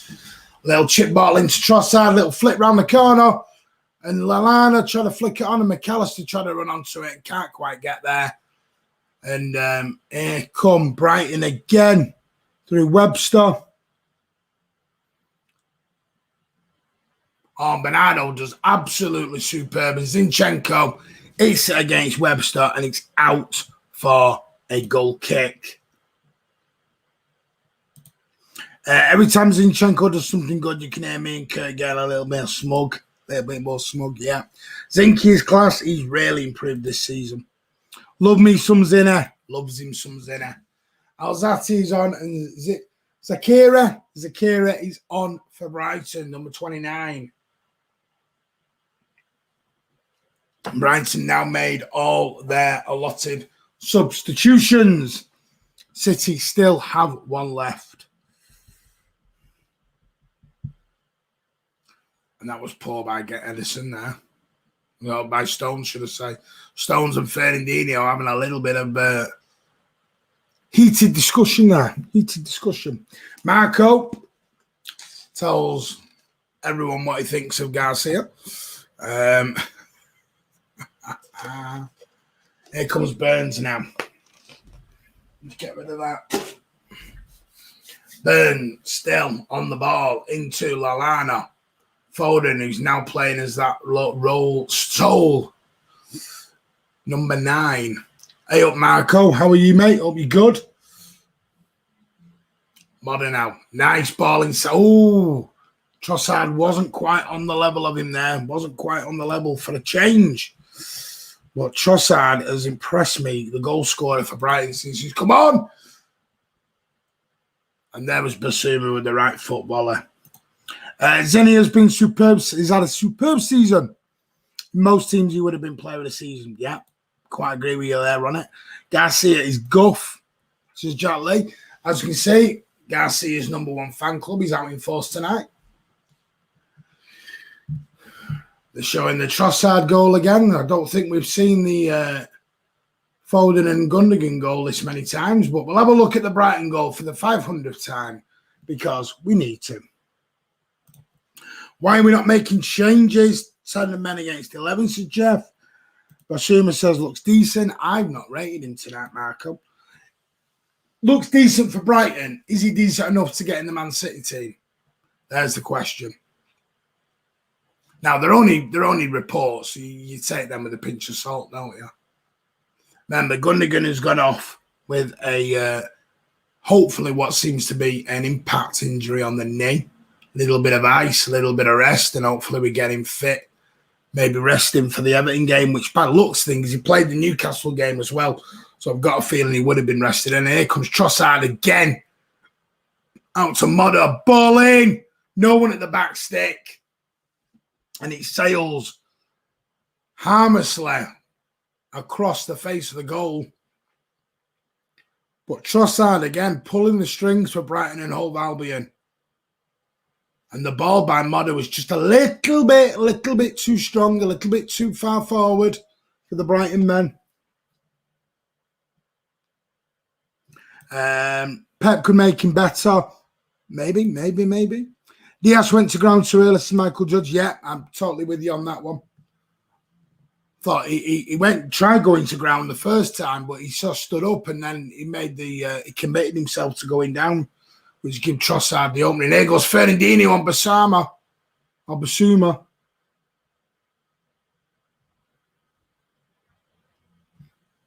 And here come Brighton and Hove Albion again, 68.5 on the clock. Brighton 1, City 2. Remember, the champions are down to 10 men after that linking of arms between Cancelo and Danny Welbeck in the first half that the referee, Stuart Atwell, decided was a goal-scoring opportunity for Welbeck and had to send João Cancelo off, and was confirmed by the VAR as well. But second half started really well, positive. Phil Foden, the Bamba Gascoigne coming in off the left. Good strong run and a great finish. They'll shift the ball over to his right. What is Edison doing? Don't do crap like that. CM says, I'm surprised he hasn't sent Edison off for handball. Marco says, ridiculous handball. Yeah, I'm with you, Ken. I'm with you, mate. 20 minutes plus change left in this game at the Amex. Mahrez looks knackered. I'd make subs now. The problem is, who do you take off? Because Bernardo, Foden, Mahrez are all going to play in the Champions League final as far as I'm concerned. So who deserves the rest? Who needs the rest? Do you bring on Kevin for legs? to bring on Cole Palmer for a bit of experience. Garcia I don't know what Garcia's done there, but it wasn't good. Trossard chests it, and Garcia just stands looking at Trossard instead of following the ball. Trossard again, ball in. Zinchenko again clears. Back to White, ball in. And it's deflected wide.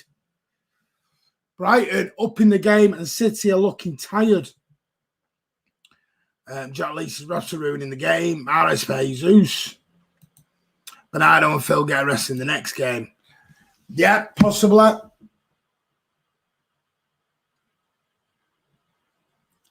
But then again, De Bruyne needs minutes in the legs. And that was a clever corner. Roller across the line. Trossard, the danger man for Brighton, and Foden is doomed to a foul. Trossard there, and Stuart Outwell gives us the free kick. 71 minutes. Brighton 1, City 2. City down to 10 men. If you are enjoying the stream, if you are enjoying the commentary, the watch along, hit that like button, guys. Remember, come on, post-match, have a chat with us.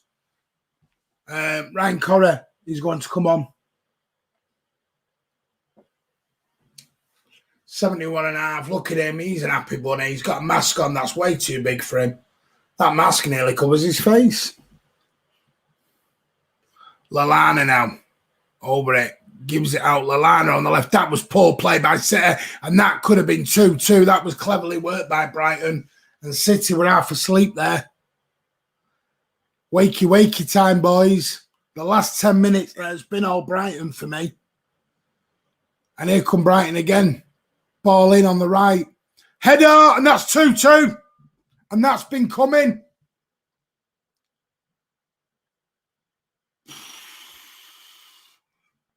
Webster, what header. That has been coming. Has been coming, that. Got to say, over the last 10, 15 minutes, it's what Brighton deserve. Ball by McAllister, springs it out from the right to the left. The ball comes in off the Brighton right to City left. Ball in. And look, no one's even marking him. He's like 6'4". No one's near him. Fernandinho, Mahrez, Garcia, someone's got to close him.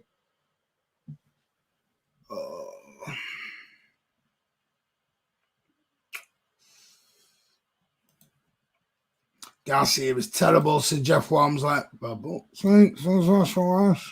Damn it. Guff just bobbins. Oh, my days.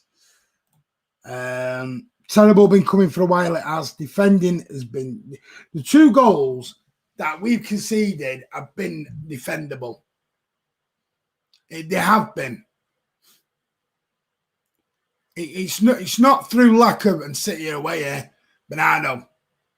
To Mahrez. Phil Foden's on the go here. What's Mahrez going to do? He can't do anything, but the referee's going to give it as a foul. Could see it coming all day, mate. The last 10 or 15 minutes has been all Brighton and Hove Albion. It really, really has. And Lallana just goes through the back of him there.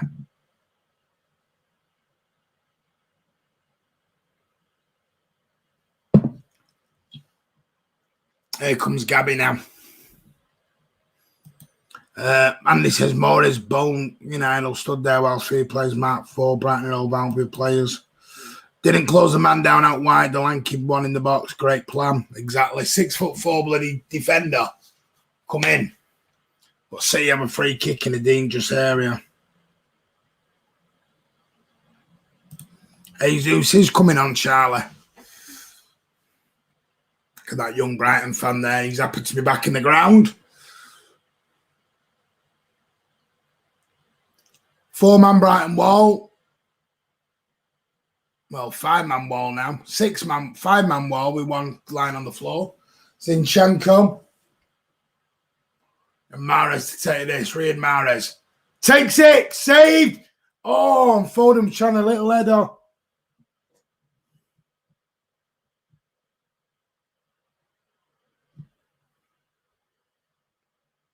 Mahrez found the space. Sanchez, he's got butter hands, this guy.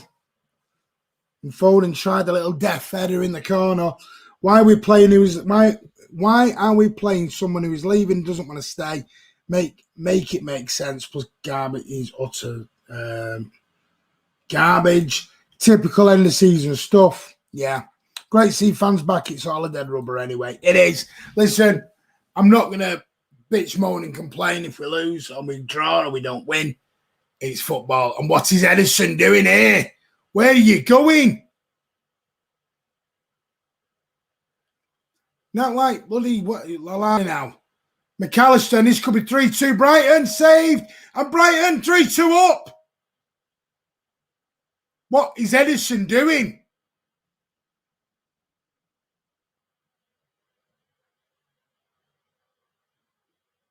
What is Edison doing?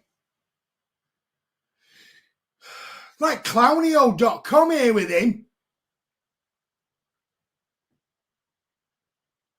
What are we doing? Edison comes flying out.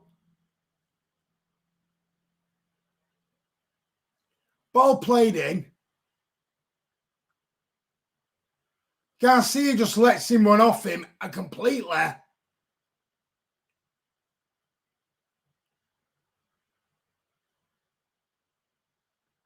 6 foot bloody 5. I mean, great save by Edison, and then just,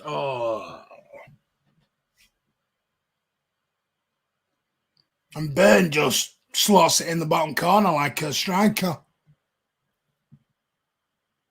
The AR aren't going to rule this out. That's 3-2 Brighton. City, the champions are behind.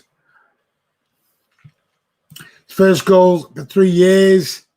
Ali's saying it's Garcia. We've been shocking against them. Garcia left his man there. I'm not going to lie. Garcia was atrocious then. Silva's on. Silva's off. And Jesus is on. This might be a Newcastle, boys. This might be a Newcastle, boys. I don't know why I've still got Torres in here.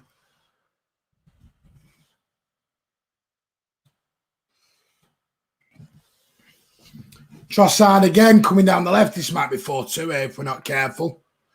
1, 2, 3, 4, 5.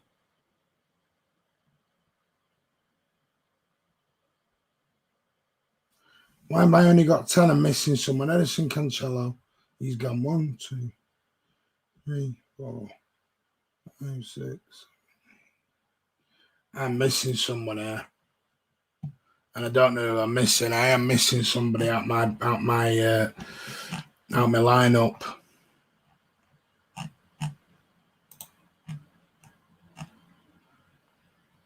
Who am I missing here?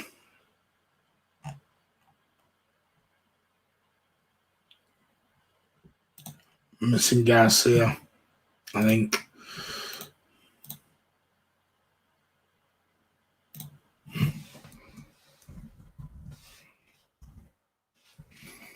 Oh, and you got to keep me up to date on this, you know, guys.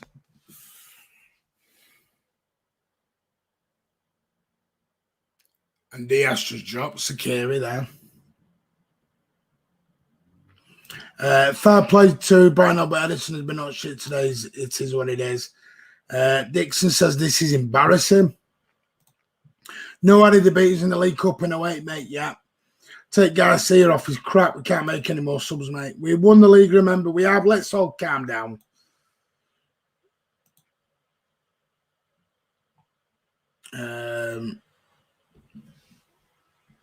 Let's all calm down. We have won the league.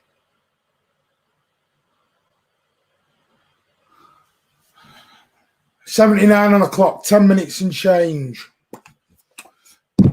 Well, you weren't expecting. I said to you this was going to be. I joked last night at the Monday Night Social for our patrons. I did laugh and said this could be 5-4, 5-3, all sorts. And we've got another humdinger of a game again. See, now, if Jesus on the left, I'd swap Jesus with Foden. I know he's not a natural finisher, but put Jesus in the middle, for God's sake. I'm ashamed. Why are you ashamed, Mohammed? Why are you ashamed, Mohammed Hanif? Why are you ashamed? Edison has been good today. Is great, but his feet needs to improve his shot stopping, definitely. The crowd has pushed them on as well.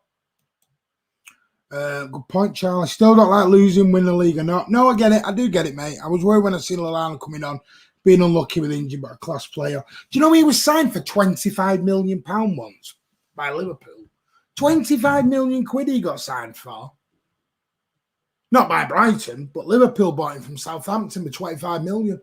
My God. Adam Lallana for 25 million. You wouldn't believe it, would you?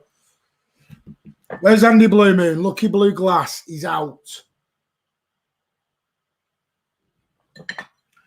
Trossard now.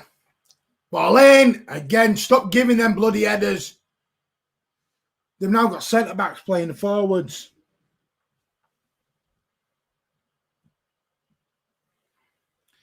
Bygum. Oh, what is Jesus doing there? Stuart Outwell books Fernandinho. Shut up! You're going to get sent off. It's not Fernandinho without his obligatory yellow card, is it? It's got to happen. I mean, Byrne did take Jesus out there, to be fair, looking at that. So how's the referee not giving that? I don't know.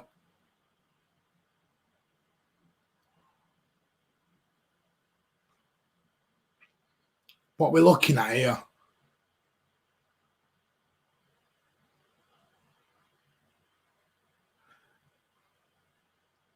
Fernandinho's not happy.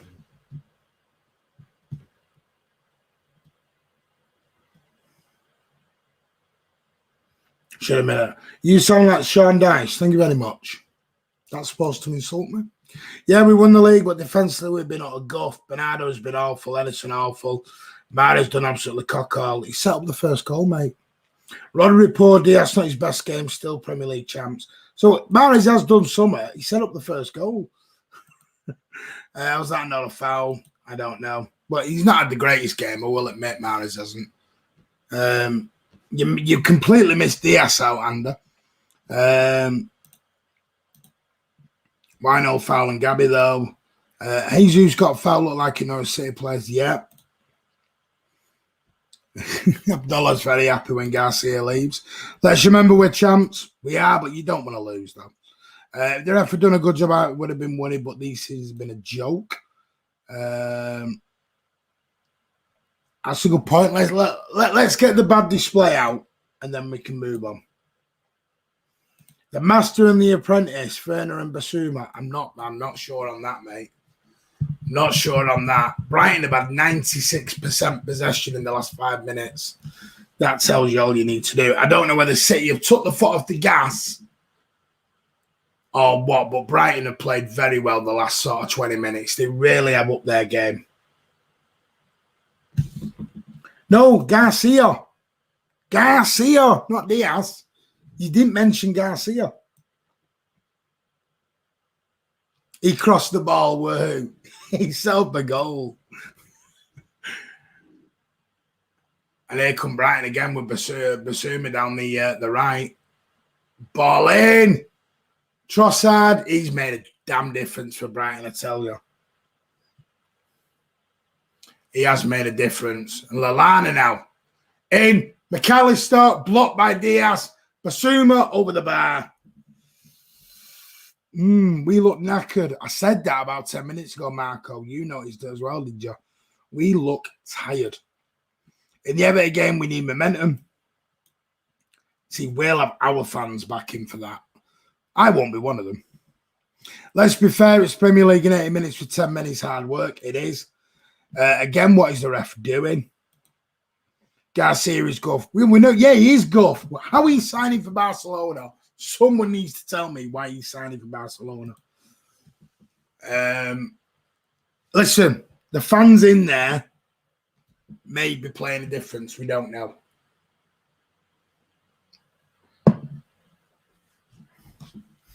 We're looking too relaxed, says Charlie. Pep's looking very pissed off at the minute. Zinchenko to Rodgers.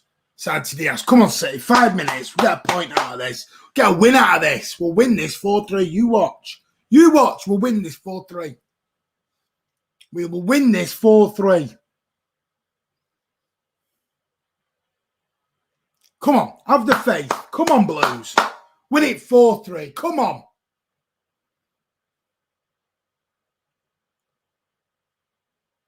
I think he's already signed his contract, come on. I don't think they can have second thoughts. Go on, put him under. Put him under. God's sake, we're letting bloody Barcelona. We're letting Brighton knock the ball around like bloody prime Barcelona here. Put pressure. We're not even pressurising them.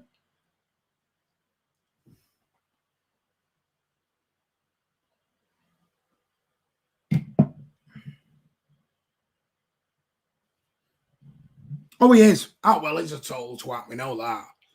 Never a red card. What is John Stones doing?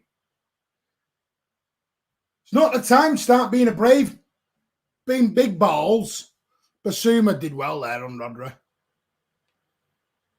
I mean, I'm saying Basuma's not done well, but he looks better than Rodri at the minute. 86 minutes. Come on, sir. Get the equaliser in about the 89th minute, and then in injury time, we'll bag a winner. We made all the subs, mate. We made 3. 3 subs made. Fernandinho on, Jesus on, and Eric Garcia on. All 3 subs are made, Ryan Corrie. Don't forget, guys, if you want to come on and have a chat at half time.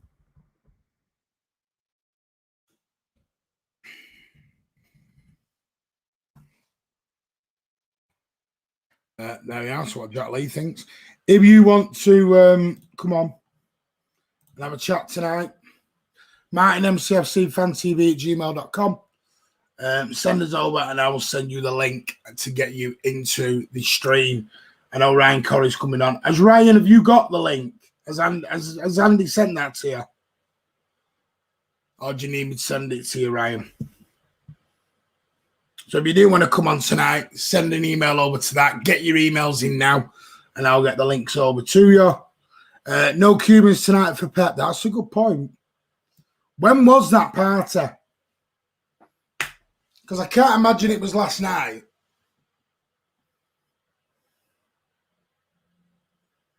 Colin Fox says the last 2 games of our defence has been, you know what? Right, Diaz, come on. Get a goal now. Jesus, back to Rodri. Come on, Zinchenko. Jesus. Play him. Go on, Rodgers. Play him in now. Cross it. Lovely ball. Jesus. Go on, Jesus. Penalty, referee. Through the back of him.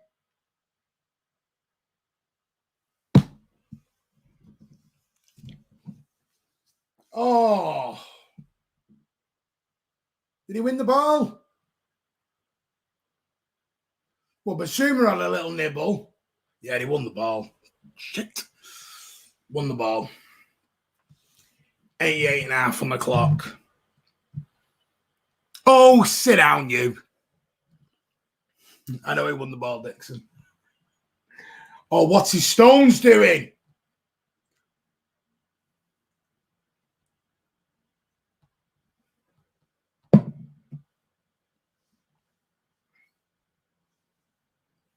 $89 minutes.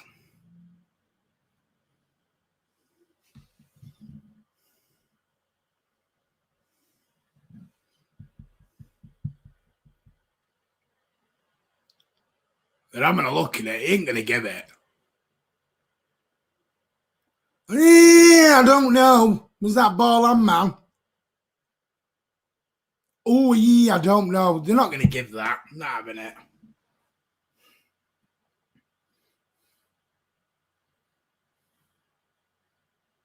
Told you. Told you. Where's the pressure there, Gabby? God's sake. 89 minutes. Let's see how much injury time's going up. Zinchenko's gone too far up. Play that position. Go on, right. Let's go again. Let's go again. Go on, Zinke. City, never give in. Fight till the end. Come on, you know what we're like. Come on, yes, 5 minutes.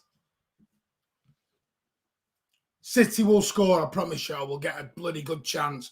Oh, God's sake, not the one I want on the right wing. What are you doing? Oh, they've done it. Fernandinho, hits it. What are you doing? Oh, he saved it. Hits it. Oh, not the person you want it to fall to. Oh.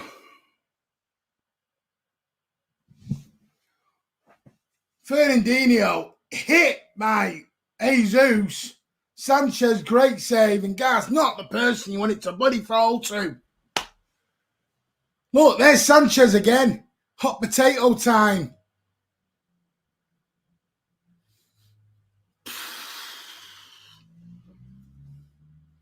It was brave goalkeeping, to be fair, by Sanchez. Garcia, you could have left us with a present.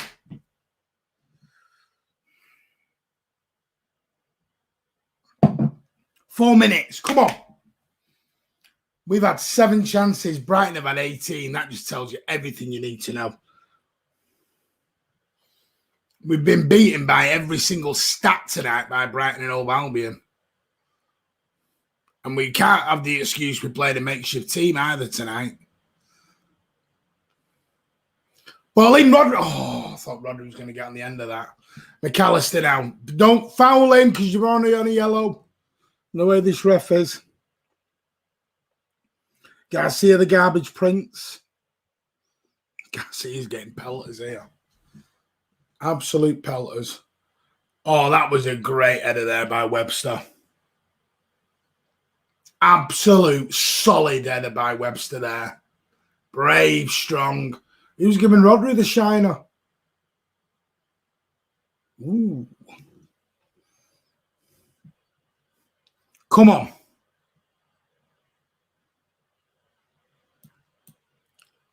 Man City, yeah. Oh, of course we are, mate. Yeah. Champions. European finalists. Carabao Cup winners. Not bad for a crap team, are we? Not bad for a crap team. What are we? 12 points clear in the league. Not bad for a crap team.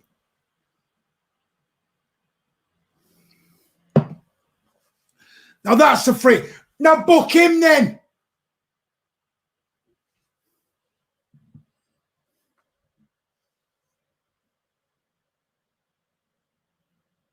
I don't know, Priya.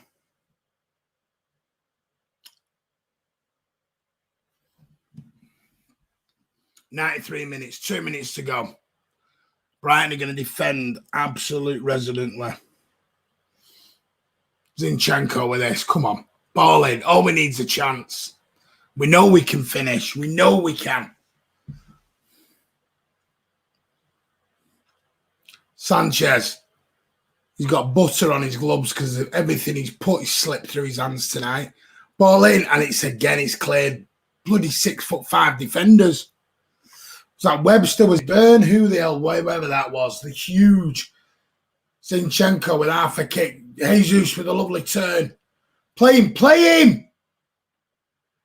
Go and forward him. Ball in to absolutely no one at the back stick.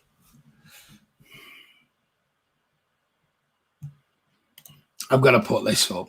For me, Pep is not a good manager.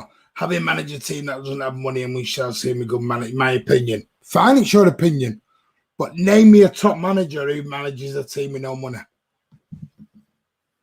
Ben Davies, name me a manager, top manager, who goes to a club with no money. Because every club have money.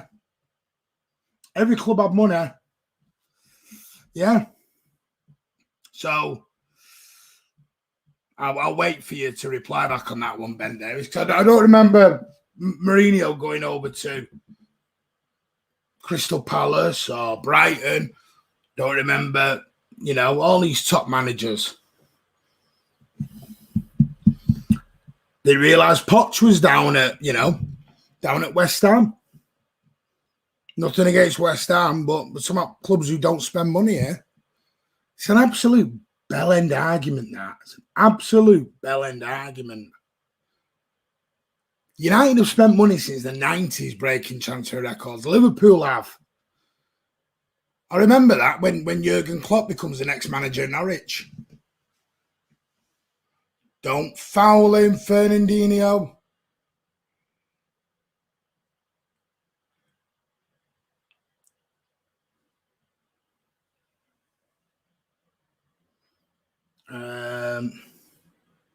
And that's it. Brighton have won.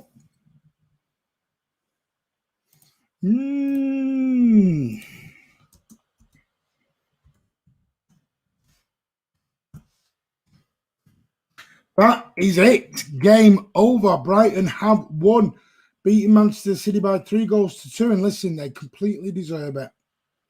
Absolutely deserve it.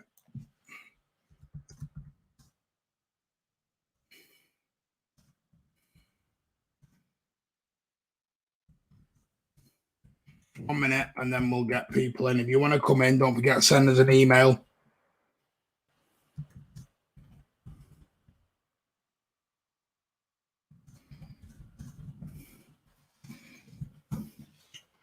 They're having a row, love it. I've never missed that. Who's having a row? Who's having a row? Who's having a row? A row? Row your boat. What's going on in the technical area? I don't know. Let me play that back. Who's having a row?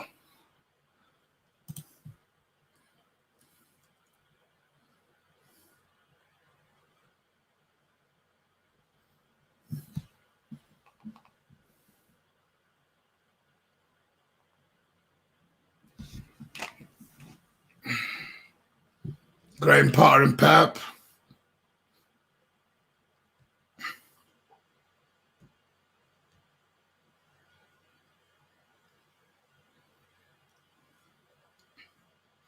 The City backroom staff are not happy. Not happy at all here.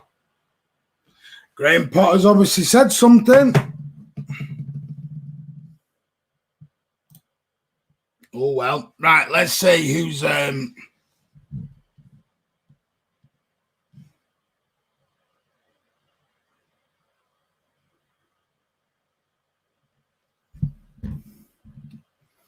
Let's have a look then. Let's have a little look at... Jack Lee wants to come on. Let me just send you over the link, buddy boy. Anyone else want to come on? I'm still waiting for where's Ryan Corrie? I'm still waiting for him to email me. Unless he's emailed Andy, I don't know. I'm just going to send you over your email now, mate. Jack Lee. Kurt might come on as well. I don't know. We'll have to wait and see in a minute. Right, Jack, I'll send you over the link, mate. Come on and have a chat with us. If you want to come and have a chat, by all means. Ronnie says, think it was over the penalty, that. What a disgrace. The ref and VAR were definitely a penalty. 80 minutes for 10 minutes, a very dubious sending off. What can we expect? Good point. Good point. Really, I'm upset at Cancelo for the lack of professional. I don't know. I know it doesn't matter, but he basically played his way out the final. Garcia, what the hell, glad he's going. I don't think Cancelo did a lot wrong, if I'm honest, in that linking of arms, shall we say. Fair play for Brighton Hove Albion's last game is to beating Europe's best team and manager. There you go, then. You know, quite right. Champions, they are. There you go. Martin, are you telling me the ref was biased? No, I'm not telling you the ref was biased. Thought he made some dubious decisions. AJ, thought he made some very dubious decisions. I don't think it was a red card. And I thought the Brighton one was a red card because you can't tackle someone above the knee when John Stones and the Leeds lad got sent off for that. But he was deemed not to have. And looking back at the other one, like I said, I thought Garcia's was on ball. I thought the Garcia one was a handball that he made. Right. I'm going to bring in Jack Lee now. He's going to come and have a chat with us. Evening, mate. How are you?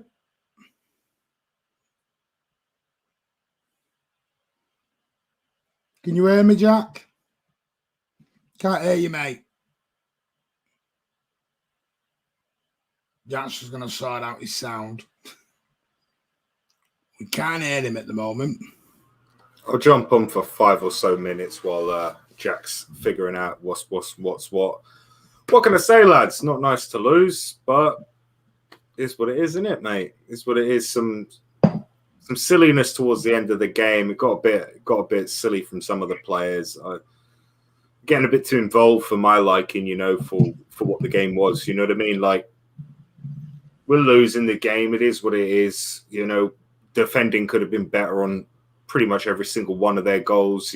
So disappointed, but we very much move on from these ones. Good luck to Brighton for next season and whatnot. Nice fan base, nice bunch of fans down there. Always a decent bunch. But yeah, the game sort of heated out in the second half for sure.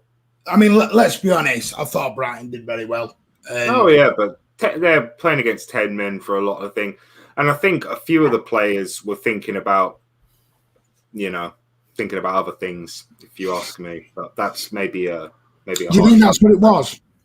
I think a little bit. I think it's a little bit of them wanting to do well for the players who maybe not in what you'd expect to be like nailed on, and I think other players. I don't know, man. It was one of those. We're against 11 men, and I thought they played well, but I thought the actual actions for their goals could have been defended a lot better from all the City players. But I'm not going to get too caught up in it all. The ref was rubbish. We didn't particularly play amazing, but we were playing with 10 men for large portions of that game. So for a large portion of that game. So it's difficult. It's disappointing, but it is what it is, man. Yeah, they got to not good, like Dixon says here. You've got to give it credit to Brighton. They had their fans back for the first time in God knows how long. And that will have made a difference. And I think obviously that helps.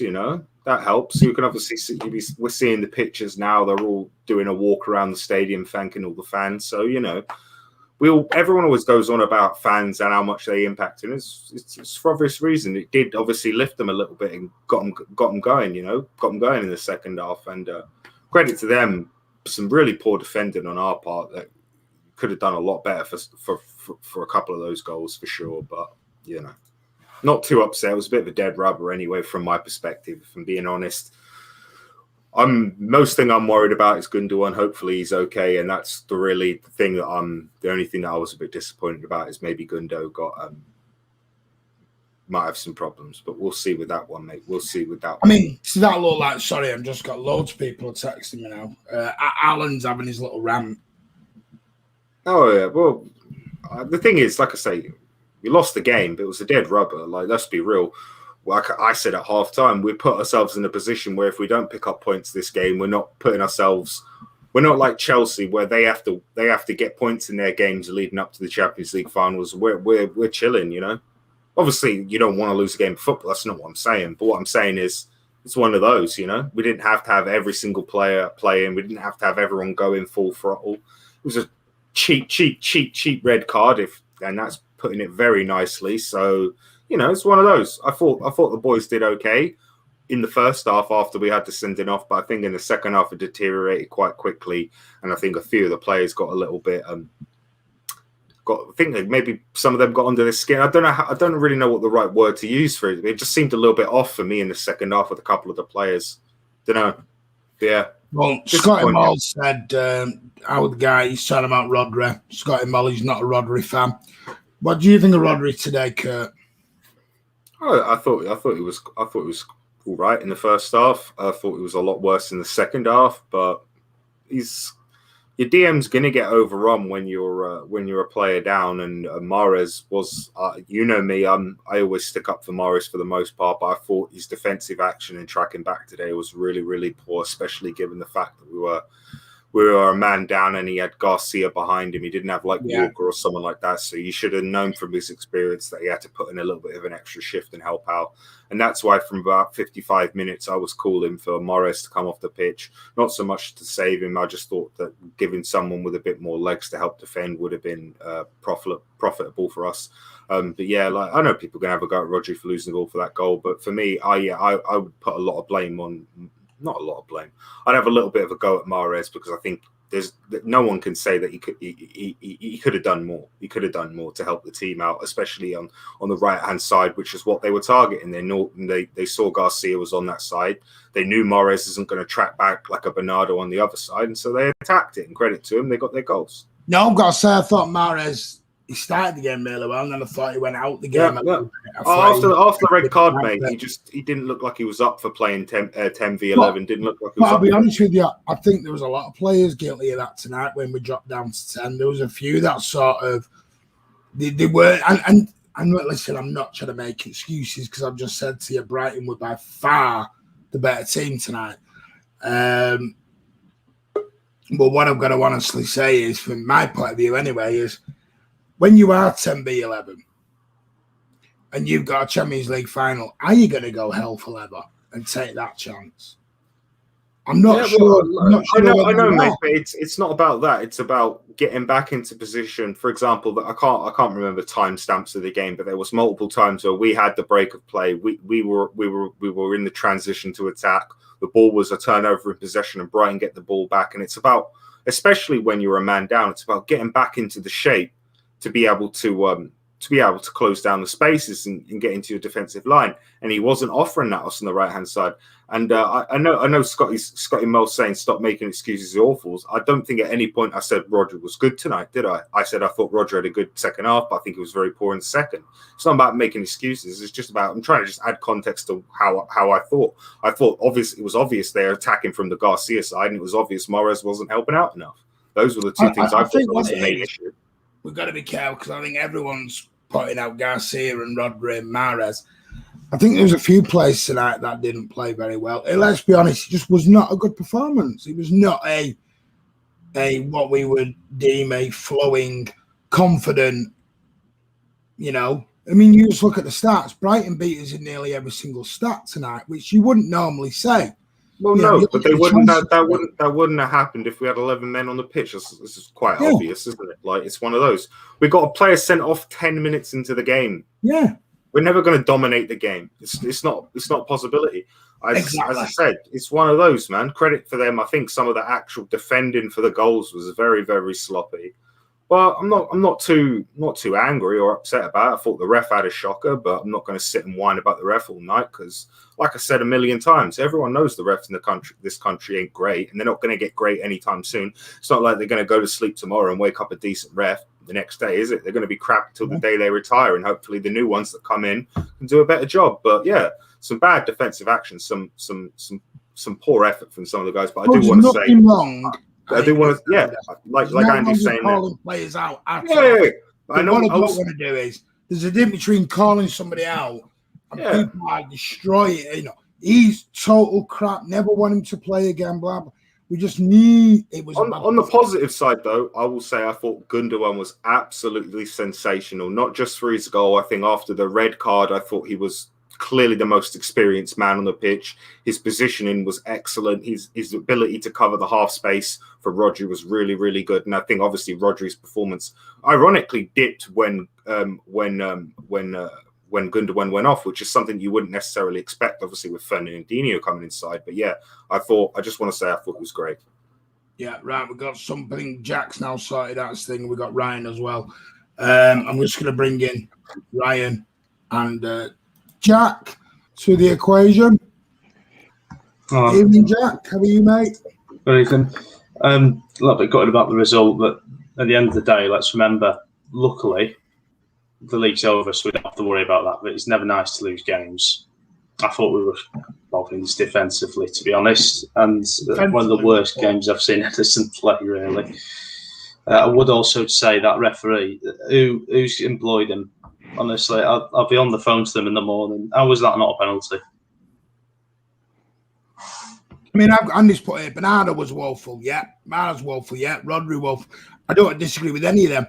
But I also agree. I thought Stones and Diaz, that was very uncharacteristic of those tonight. I thought Diaz, that was probably one of his worst games. Honestly, mate, I thought the only two players who, for the vast majority of the time they were on the pitch, were playing well was, I thought, Foden and Gundogan. I thought and Zinchenko. I thought everyone else was pretty pretty poor tonight. Pretty poor in compared to what their level is. And nice headphones, Ryan. I was having a good, good laugh at those, mate. These are a good Christmas present. Ryan, what did you think of the game tonight, mate? I mean, I can't deal with headphones. Would you like me to take the ears off?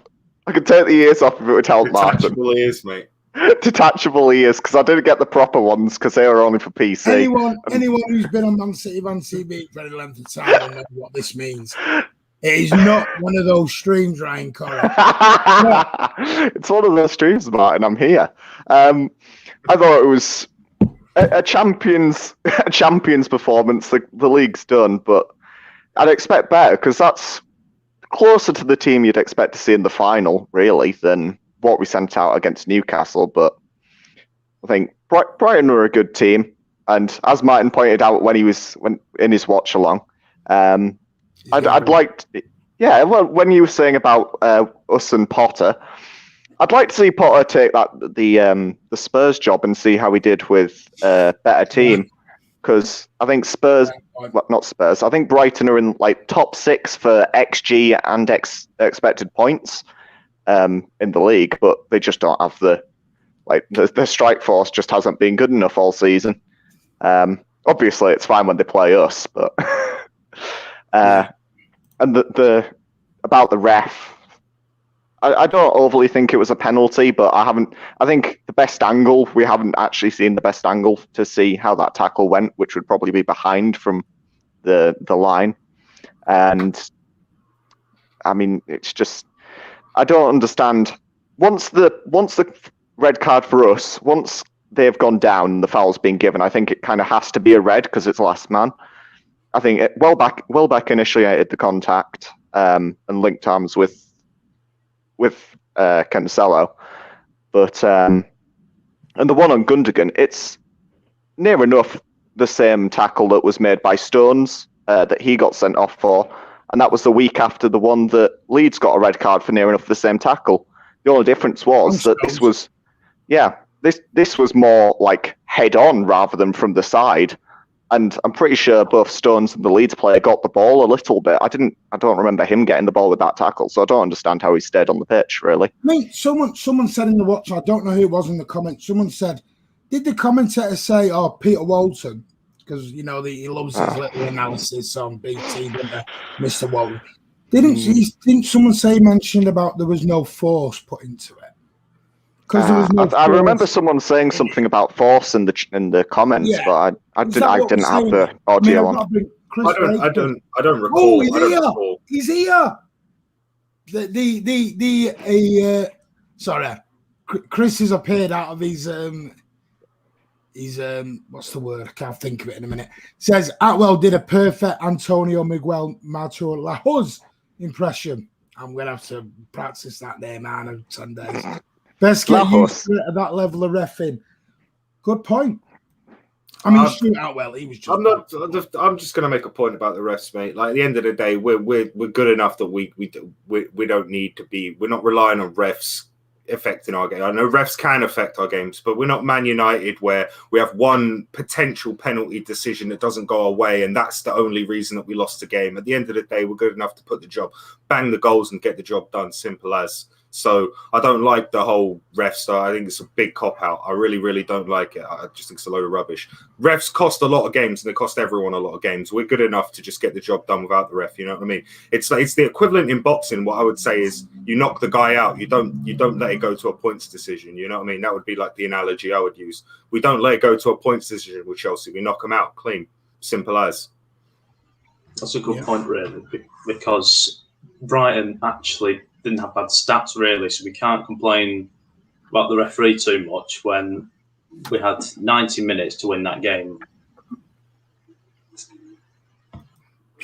I agree, mate. I think it's a really easy cop-out people do, at the end of the day. You know what I mean? The reason we lost the game is because we defended poorly when they attacked, they scored goals, and we had a silly decision go against us in terms of the red card, which affected our game plan. I think it's quite simple. Okay, then. How early the red card came. Yeah, exactly. 10 minutes. The real problem. Does anyone think that was the right substitution Pep made after the red card? Eric Garcia, once everyone knew he was leaving, which was pretty much the summer, shouldn't have played for us again. If it was a key player in the squad, a proper starting member like a Mahrez or like with Aguero, like fair enough. But it's Eric Garcia. He's what, 5th, 6th choice centre back at the club. He shouldn't have played another game for us this season at all. I get the sentiment, but my thing is like on the bench we had Ake, Laporte, Mendy, and Garcia as our defenders. Right? They're all left-footed. They're all left-footed. What's it, Garcia? They're all left-footed, and I understand that there's a very easy shout that you put Ake on, you move Diaz to the right centre back, and you stick Stones outside as the right back. There is obviously other options, but I just think from my perspective, it was just about not giving the opportunity to have a potential injury for one of the starting players. I don't think he wanted all of them to play because obviously we've still got the other game in the league, and I think it's like why we didn't see De Bruyne at any point. De Bruyne is probably going to play 50, 60 minutes in the next game in the league, and that'll be that. I think Pep honestly doesn't really give a monkeys about these games. He's clearly fully focused on what it is, and it is whatever. If a game was important or we cared about it, we wouldn't have seen Garcia play, right? I also think it's just a body. I just see Garcia as a body until the end of the season. He's just a body we can use until the end of the season. It is what it is. So go on, Jack. The thing is, I'm surprised we're not bringing THB into the bench, because if you don't care about them games, you might as well promote some of the youth players into the team, so it's not like just a waste of a shirt then. So because he's going in the summer, it's useless. We might as well use these couple of games and get some players in that won't play during the season, or even Ake really, and have him starting all of these last 3 games until the final. Players that we will have next season. With Delap, I'd like to see Delap start these, like at least maybe 2 of these last 3 games once the league's been done. But yeah, I get that. My point on the substitution was we've seen City play 3 at the back before. We've seen us do it. That would have been a bad idea, mate. No, I know what you're gonna. I'm thinking of. I think it was a bit unfair on Torres. I thought it was the worst idea sticking Garcia in, if I'm totally honest with you.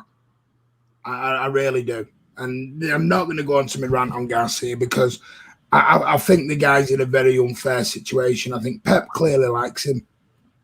He's obviously made his decision. It's not nobody's fault. You know, let's be honest. As Andy says, the guy's Spanish. Would you turn down going home back to Spain and playing for arguably the biggest club in Spain, if not the world? You know, or one of them, you're not going to turn that down at his age. You're just not going to do it.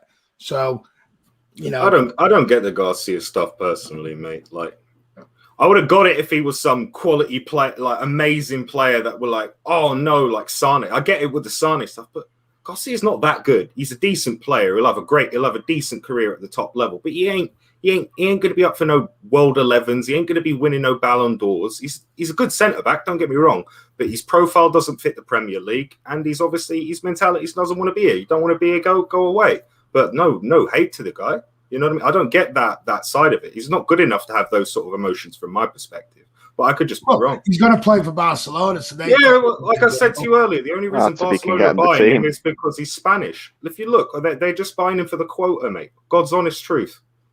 Well, yeah, I'm sending up. Thought he might have gone on Laporte in about 3, but as Kurt said, he might not want to risk. He would have put Laporte if we needed to get points in this game. There's no way Garcia would have come on. That's the angle I'm going from it. Yeah, but I've already said I've made my point on Laporte. I think Laporte will be gone in the summer. I just think he will. I think the Varane and Ramos and the switch over from France to Spain I think there's a bit more involved in it. But listen, that's just me looking at it. If I was on the centre-back on the bench, I'd be mad going seeing Garcia on the pitch. Taylor Howard-Bellis is at Blackburn. Yeah, he's been on Blackburn. He's on loan at the moment. Yeah, Chris is on. Rodri's taking a lot of slack. Now, listen, the second Brighton goal, bad back pass by Rodri. And these are the things. Rodri has had a season for me. I agree with what Kurt said, and that you know me, I've defended Rodri till the cows come home, and I do like him as a footballer. I think anyone who can play midfield for the Spanish national team. He's not a bad player. I just think sometimes a little bit is he's not protected enough. I don't think he has that support all the time in midfield that he needs. And I do think he does need improving. Of course he does. He's still a young lad. Of course he needs improving. You know, and that's Pep's job to improve him. Will he improve next season? Yes, of course he will. You know, every player goes through a little bit of bad form, and I just put it down to he's going through bad form. I'm not going to say he's a crap player because I don't think he's a crap footballer. Did he make mistakes tonight? Yes, he did. But so did Bernardo. So people have said Diaz had a great game. I thought that was one of Diaz's worst games tonight, if I'm totally honest. I thought for the Trossard goal, he went to the floor far too easily, and he overcommitted himself. Tried to do it the first time, stopped himself, went down the second time. And I just think the back line were all at sea anyway. There was no shape. The reality is the list of players that were good is so much shorter than the list of players that weren't good tonight. Like I said earlier on, the people I only thought had good performances, I thought Zinchenko had a good performance. I thought Gundogan had a very good performance. And I thought Foden was decent. I thought Gundogan was the best of the lot. But anyone else that I didn't mention, I thought was poor. Like none of them. The whole back line was poor apart from Zinchenko. The whole midfield was pretty damn poor all night apart from Gundogan. And apart from Morris' first action early in the thing, he didn't do naff all. Yeah. Chris has put, why on earth is Laporte going? That's ridiculous. It's your opinion. I'm not saying he is. I'm just saying that Varane is leaving Real Madrid. What he's doing, Chris, is he's getting it in early. So if it happens, he can go, told ya. No. I listened to a podcast the other day, and they were the ones who said Varane is leaving Real Madrid. So is who's the other clown centre back? Ramos. He's going, and then that switch from France to Spain just made me think there's something in that. And he's you do know like where we got him from in Spain, right? Yeah. And you do know the qualifications people have to be able to play for that club, right? It's a Basque club, meaning you have to be a Basque region. He got special dispensation to be allowed to play there because of his grandfather's from Basque. So it's a lot. There's a lot to it with that in regards. But yeah, I don't see him not going back to Spain at some point in his career. But whether it's this season, I don't think so. But we'll see. It might be to make way for Koulibaly. Yeah, potentially, mate.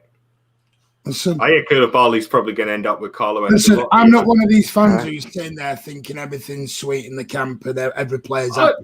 I'm not. I never said any of those things. I just said I don't think he's going to leave at the end of the season. Like you said, mate. All opinions. It is. Right. I've lost where I'm even going to them. Jack, Kurt said Gundogan was our best player. Would you agree with that, or is anybody else you thought did very well tonight? I'd say Gundogan. Yeah, we weren't exactly spoiled for choice. I'd probably go with Gundogan, really, and so he came off. We're not going to go into Harry Kane. We'll talk about that another time. Ryan, it was your best player set. I think I'd probably go with Zinchenko, purely on the fact that I think he had a lot more defending to do than he usually does, and he stepped up to it, really. Obviously, Gundogan scored his goal, but, I mean, didn't really count for a lot in the end. So I thought Zinchenko did well at what he needed to do, and it was more than he usually has to do in that position. So, hang on, I've got an image incoming discuss. Let me see. Is this an image on here? Yeah. What image? We're wanting 2 yellow cards here. Take the comment off and you can see it a bit better. Oh, is that it? Yeah. All right, then. 1 yellow card, 2 yellow cards. How is that not a red card? Add in a 3rd yellow card for the handball. Jack, how is that not a red card? When we've seen the guy at Leeds has said it, how? I have no idea. His studs are clearly showing, and you could also give that for handball too. The fact that it wasn't, the VAR didn't just flagged it and was like, oh, it's fine, just play on. It's stupid. I just don't care about it. Like, at the end of the day, we weren't good enough to win today, like, irrespective of the referees' decisions. They're all crap decisions, let's be real. They're all crap. They know these refs are crap. We have to discuss situations in games. I know, but what do you want to say? I thought it was... We got beat, end of. Good night, everyone. We're all just going to sit here and agree. I think it was a red. Does anyone think it wasn't a red? Knees studs above the knees. Everyone knows it's a red. It's like, is water wet? Of course it's wet. Like, you know what I mean? Could you imagine? Could you imagine Kurt a match of the day? Well, guys, that's it. Thanks. Good night. No, but like, I'd rather talk about the performance as the player than talk about the ref. That's more I'm more getting at. You know what I mean? Like, we all know the refs are crap. Like, really bad. Like, really bad. Chris says, your circles are crap. Sort them out. Oh, hang on. I've got a message off Alan. Here we go. What's he put here? Alan wants to come on. We switched off after Foden's goal. I'm not sure. I think we have to give Brighton a lot. I was going to say, mate, I think you're not giving Brighton enough credit. Yeah. They had fans in the stadium and they wanted it more than us. It meant more to them on the day than us. Our players maybe had a little bit of the Champions League in the back of their head or something. Who knows? One player we do want to talk about, Kurt and Ryan and Jack. You can have a minute to think about this. Edison. What do you think of his performance tonight? We'll start with Kurt. It wasn't great, was it? Could have done better for almost all of their goals.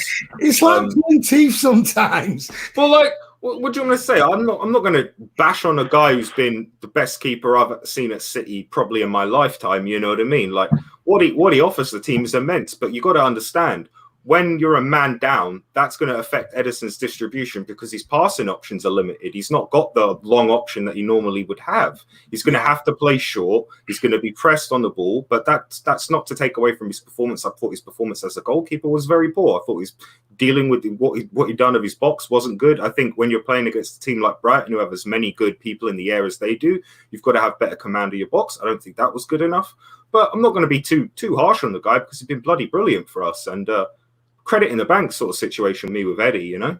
He's had a couple stinkers this season, but by the by, mate, he's been quality all season. Jack, what do you think of Edison's things tonight? Edison. I'd rather Carson have played. To be fair, he could have played better. He could have done more with all three of the goals, but he's not had a poor season. But let's remember, we conceded the least amount in the league all season, so he can't be doing too much wrong, really. I just thought he had a poor game, though. I mean, Neil, before we bring in Ryan, says, would it have been crap with 11 men? I don't think so. I think it does change the game. Of course it does. Totally. I think it totally. Edison, for you, Ryan, what do you think of his impact? Because people are blaming him for the second goal. Thought the winner was a bit... I thought he has a rush of blood sometimes, shall we say. First goal, I thought he could have done a bit better with. He got a hand to it, I think, but if it maybe been a bit more alert, or if someone had managed to block it, of course, that doesn't go in. Second goal, can't really remember the second goal. I just remember not closing down the man who put in the cross and then leaving. No, third goal, said. You said the second goal. I'm certain of it. He got back in time. And then, I think the racing out causes confusion in the defence when you go. Yeah, panic. Suddenly appears out of nowhere. Like, what? I get that, but I mean, I feel like the defence after this long, Edison's been there for what, 3 years? 3 years now. They should be used to that to Edison coming out by now, and then it's it's. The third goal, I can't really remember if he could have done better because I was too busy laughing at the third goal and Dan Burn almost falling over. I was laughing. I was thoroughly entertained. It's the most I've laughed at a goal since probably my last game of FIFA because every goal I concede on that's utter crap. Oh, I know, Danny, too. Yeah. I know we're champions, but we're talking about we're doing a watch along of the Brighton game and we've got to analyse the game as we're going along. You know, we've got plenty of time. We can talk about how great they are, but I know we want to. Kurt says, it doesn't matter. I know, but we're a fan channel talking about the actual game we've just watched. Yeah, I know, mate. But the thing is, I know a couple of people talk about like sugarcoating and things like that, but I don't get where that's coming from. I've said that every player, apart from three players tonight, were very poor. Like, I don't know how that's sugarcoating in any way. They were very poor. They weren't good. They were all at a drop level. The reasons I'm not too sure about. Whether some of it, like Ryan said, we had a lot of the potential Champions League finalists starting in that side. Was that affecting the way they played the game? I honestly think it just comes down to, I think Brighton were more up for it. We're down a man. It's a rough spot to be in, especially when we play with our system. And I think certain players didn't step up nowhere near enough. I don't know. I'd have thought that this would be the game where we played another more rotated team and then played the strongest squad at the weekend for last game of the season at home. Title will be lifted there. Fans will be back. And then the next game after that's Champions League final. So I'd have thought it would have been more of a rested squad here against Brighton and then a stronger squad at the weekend. But I'm guessing it's probably more two stronger squads in a row and then the final. I'll go around. I know some of you answered this. We've had a super chat off Alan. Get me on. I have messaged Andy to see whether we can get you on. I'm waiting just for Andy to because we were just trying to see whether we've got any patrons want to come on as well, Alan, beforehand, and they obviously pay, so we want to give them the priority, mate. But as soon as I get the thumbs up, we'll get you on, buddy. Champions League then. Jack Lee, start with you. Was that just a bad performance on a bad night, or does this final, is it in the back of the mind? Is it, I don't know how to put it, is it, I don't want to say a worry, a concern, is it just people maybe not going 50-50 in a challenge when you would normally go 100% and you're like, not sure, don't want to chance my place? And I'm not making excuses, I'm asking a genuine question on it. I think it's an important note to make that no one wants to get injured because they want to try and fight for their place in the final. However, there is a couple of games left. Well, there's one now. You have to earn your place in the final. So if you have a poor performance in two of the games, you've not exactly earned your place to the final, have you? But I wouldn't be too worried about it. I think hopefully we'll get some momentum going into that Everton game and hopefully we'll give them a week to prepare for the final. What's he laughing at you, Jack? He's laughing at the comment. He's laughing at you, laughing at Andy's comment. No, put Chris Baker on. And Chris hasn't said he wants to come on, so I don't know. I'm going to, before bringing Kurt and Ryan on this. Hi, guys. The Darlington FC fans do a boost. The budget scheme for the running of the club for next season, we raised just over 70k. Our target is 120 at the end of the month. Good luck. All the best for that. Again, that's Darlington FC. There you go. Do a boost. So I wish you all the best for that, buddy. I hope you get that sorted out and get the target that you richly deserve. But I'm off. Everyone got to work. God bless. Take care. Thank you, AJ, for all your comments. Kurt, Champions League final. Is that playing on everyone's mind tonight? Possibly. I think for the people that they probably got a decent idea that they might be starting that Champions League final, for example, people like Gundogan and people like that. But I think being honest, I think Pep probably had his lineup for the Champions League final couple weeks ago, mate, and I don't think any performances for the rest of the season would have impacted his decision either way, mate, unless it's via injuries. So I'm not too sure about that. But let's not forget, Chelsea played Leicester in a cup final. They've got the Champions League. They had a couple rotated out, and they didn't manage to get through. You know, they weren't particularly good that day.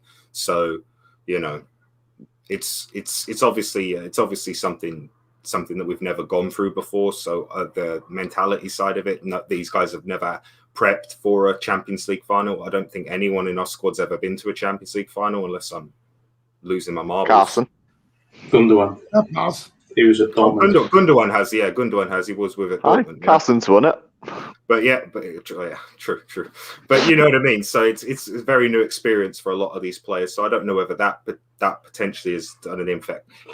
But I just think at the end of the day, our defending wasn't good enough. We didn't defend our goal well enough tonight, and it was just very poor defending. Especially just very surprising with the guys we had on the pitch. You would expect especially like balls in the box. I don't think we were very dominant. I don't know. But I'm going off the actual topic. Yeah, but I think it might have affected it, but not particularly a lot. Martin, in conclusion. This was the response to Alan coming on. Oh, God, don't do it. I'm just having a laugh, winding people up. He'll make you think we've no chance. And Alan's then come back with a super chat, TikTok. Thank you, mate. And then Andy's put, TikTok needs £500 for you to come on and go mental.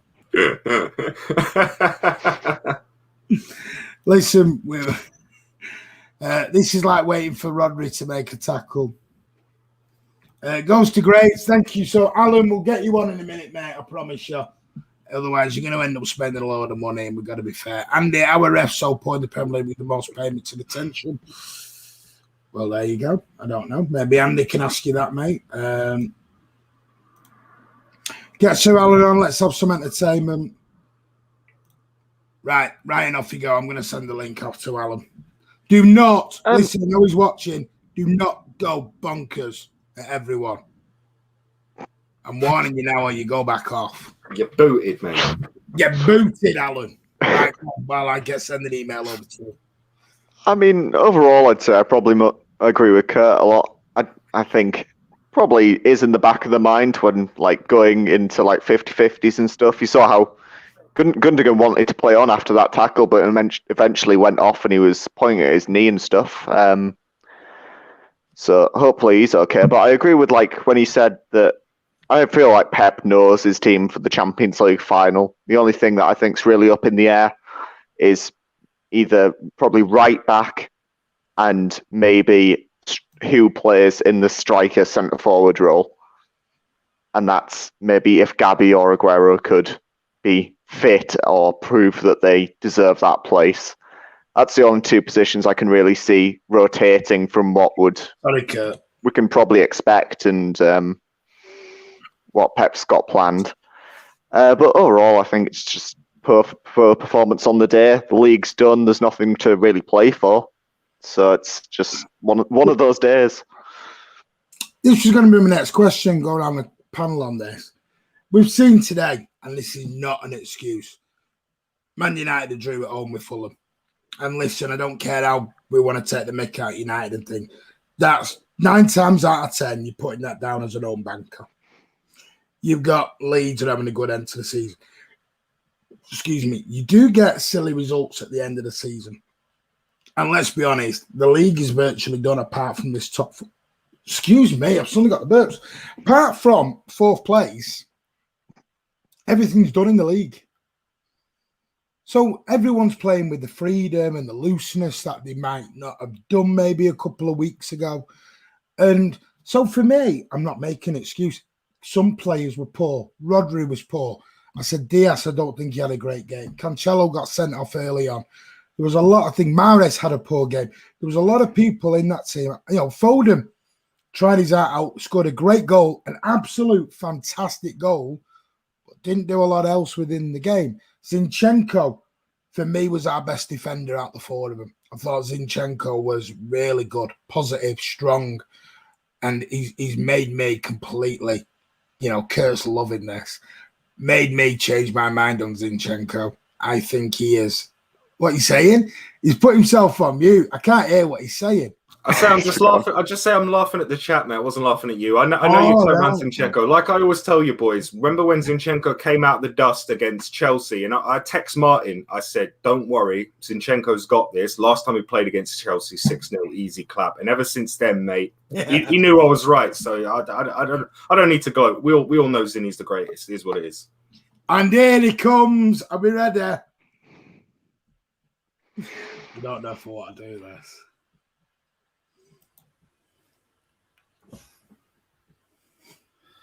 Hey. What was that? There we go.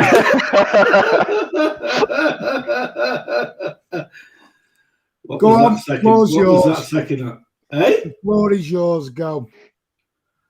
Well, I thought Brighton deserved to win, to be honest with you. I'm not going to argue with it. I think they were the better side for the majority of the game. All right, sending off didn't help. I wasn't sure it was a sending off or not. I thought they should have had a red card, obviously. But I thought their attitude was 100 times better than ours. We weren't going in for 50-50s, which I get because we've got the Champions League finals coming up and players don't want to get injured. But I just thought that Brighton were miles better than us. I thought second half, once we scored the second goal, we completely switched off, thinking the game was won when it wasn't. And they went for us, and they got exactly what they deserved, and that was 3 points. So I'm not going to argue with the result. I'll certainly argue with the refs for the refereeing decisions, but what can you do? But if you had to pick players out, Gundogan was having a good game till he got injured. Rodri and Garcia, did they actually turn up in the second half? They were awful in the second half. Rodri was running around like a spare part, looking for something to do, and there was no protection of our defence. Our defence was at 6 and 7 because there was no protection. I just thought, it was a very end of season. I can't be bothered, can't be asked. Attitude in the second half, and Pep won't be happy with that. So I'll ask you the same I've asked these three. Was the Champions League final, and this is not, people say, it shouldn't be an excuse, but we don't know, and I'm just asking a question. Is the Champions League final, and like I said to these, I won't put 100% in a tackle, I'll put 50% into it because I don't want to get... if you've got that game like next week, or whatever, it's on the 29th, you're not going to go flying into 50-50s thinking you're going to get injured, and the biggest game that they could ever play in, which is what the players are thinking. So you are going to be a bit tentative because you want to be in the team, and you don't want to be, even if you're on the bench, you don't want to be injured, do you? So I don't know. That's to me. Is that one to me, Andy? I don't know if that one's to me. Go on. So I don't read that. So anyway, it wasn't. Second half we were poor, very, very poor. I thought. Why? Is that just Brighton were better than us, or we're not at the race? Both. I think that we scored the second and we switched off. We're thinking the game's won, and it's very hard to turn it back on again when you realise you're in trouble. Once they scored their first goal, it was just like one-way traffic. It was just, it was like watching City play normally, but it was Brighton who were attacking, and they looked like they were going to score every single time. And Garcia had a shocker. He was getting torn to bits down that left-hand side, torn to bits, big time. So we didn't deserve to win. And if we had got a draw at the end when we had that chance from Garcia, it'd have been total injustice to Brighton, because they deserved to win, and probably deserved to win 4, maybe even 5 goals. That's how bad we played it now. That Garcia chance was great goalkeeping as well. Like before it went to Garcia, with the save and then with him flicking it away, that was really well done from the keeper. That would have been an injustice, Ryan, if they would have scored. Oh yeah, 100%. Just a shame from our behalf that it fell to Garcia. Well, yeah, exactly. But the thing is,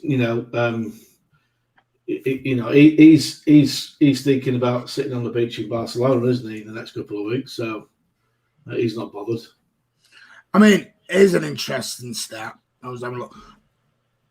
Can anyone remember the last time Man City lost a game when they were winning? Wolves. You know what that reminds me of? The one with the Mendy one. Yeah, when he had a nightmare when they were winning 2-0. Yeah, the Mendy. Yeah, that one. And we were also when we were winning 1-0 and then they beat us 2-1. Yeah. No, we're I don't know. I just want to say it was a bit of a dead rubber game, but Brighton really didn't get the message it was a dead rubber. Obviously, with them having fans back, I believe that was their last home game, right? I don't know if they've got another home game. That's probably the last game. Yeah, I think that's the last game they got with fans. So I don't think that's something that can't be overlooked, because, like I said earlier when I was on my halftime thing, I said we all talk about how important fans are, and obviously, it's one thing having fans back, but that first game's going to be that little bit more, you know what I mean? Because it's like, we haven't had this for ages, especially players. We've been hearing it from interviews all the time, them saying it's just not the same, you know what I mean? It's just not the same. They're used to performing in front of thousands of people. It's what they do. They're professional footballers. They go into a stadium full of people and turn it on. And sometimes certain players can't turn it on as easy when there's just a bunch of coaches shouting and whatnot. So I think that really helped Brighton, and the fact that it was a dead rubber from our side didn't help us. But I think our boys should have bucked their ideas up in the game for sure, because it wasn't good enough. Do you want a little bit of his facts? I'm just looking this up. I think it'll be interesting to see in these last 2 weeks how many, like, the difference between like home teams winning. Because I know when lockdown first started, there was a lot of stats going around about the difference between the amount of home teams winning in correlation to how it was when fans were there. I think it'll be interesting to see how that reintegrates. We saw a lot of that when the Bundesliga was the first to reopen. Obviously, a lot of fans were watching the Bundesliga, and at the time, it was pretty much the away team winning pretty much every time. Oh yeah, with Cologne especially, like since the start of lockdown, I think we've won one home game all season, or maybe two. Yeah, and it's like that for a lot of sides. So I completely agree with you. It'll be really interesting to see. Did you know that is the first game all season Brighton have won when they've been losing? Yeah, their team isn't really particularly set up. They're a forward-thinking team. They usually try and have the ball and get the ball and try and do things with the ball. And they have gone behind. Usually they're the better team and they lose. That's usually the case. They've gone behind 19 times in the Premier League in games. They've won 1, drawn 4, and they lost 14. So yeah, it's another reason tonight why they'll be really proud of their performance. Obviously, it's not something that they've done very regularly, so credit to them. And it's obviously, like I said, it's a bit of a dead rubber for us, but it wasn't a dead rubber for them. Clearly, they really wanted to win this game tonight. They did. Mr. Wood, first home game back in front of 8,000 of their own fans. They're going to absolutely want it. And listen, they can now walk away. They've just beaten the champions. It wasn't like they had nothing to play for tonight. It wasn't like we sent out a bad team either. No. It was a good team. That's the thing which shocked everyone and has hurt everyone, is because it wasn't like I hate to say this word, a B team, as we all like to call it. Like the Newcastle game. Yeah, it's not an A and a B. It's not the B team that have gone out tonight. It is a pretty decent team that have gone out, and that's where they are with it. And I just think you've got to give Brighton a lot of credit. But I say it again, there are players tonight who have underperformed that they have not done recently, and that we can't get away from that fact. And it's okay to look at players and analyse their performance. It doesn't mean we're saying they're crap players all of a sudden. We're just saying tonight they've not had a good night. The referee has not had a good night. Brighton have had a very good night. Can I ask a question to you guys? Because it was something I've literally just been thinking about. Obviously, we're a side that we normally have the high line share of the possession, and obviously having the ball means you run less. And obviously, we had a sending off really early, and they obviously had a line of the possession tonight. Obviously, not something like 70% or whatever, but they still had over 50% of the possession.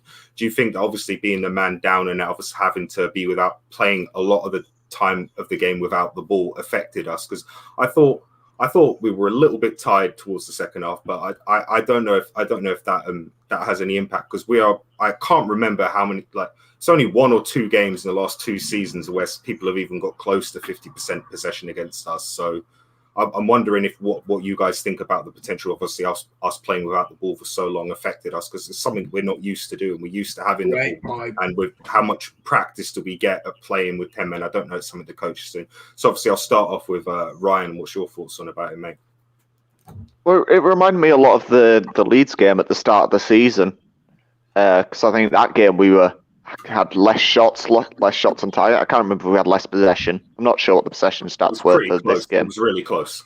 Yeah. Steve, I'll just tell you now, sorry, I've got the stats up for you now. Possession, they were not that close, mate. Believe it or not. The Leeds game? They had like... the Leeds, sorry. No, this game. Tonight, this game. Oh, you talk about this game? Oh, sorry. Yeah. Sorry. This game, I'll give you the stats. Brighton had 63% possession.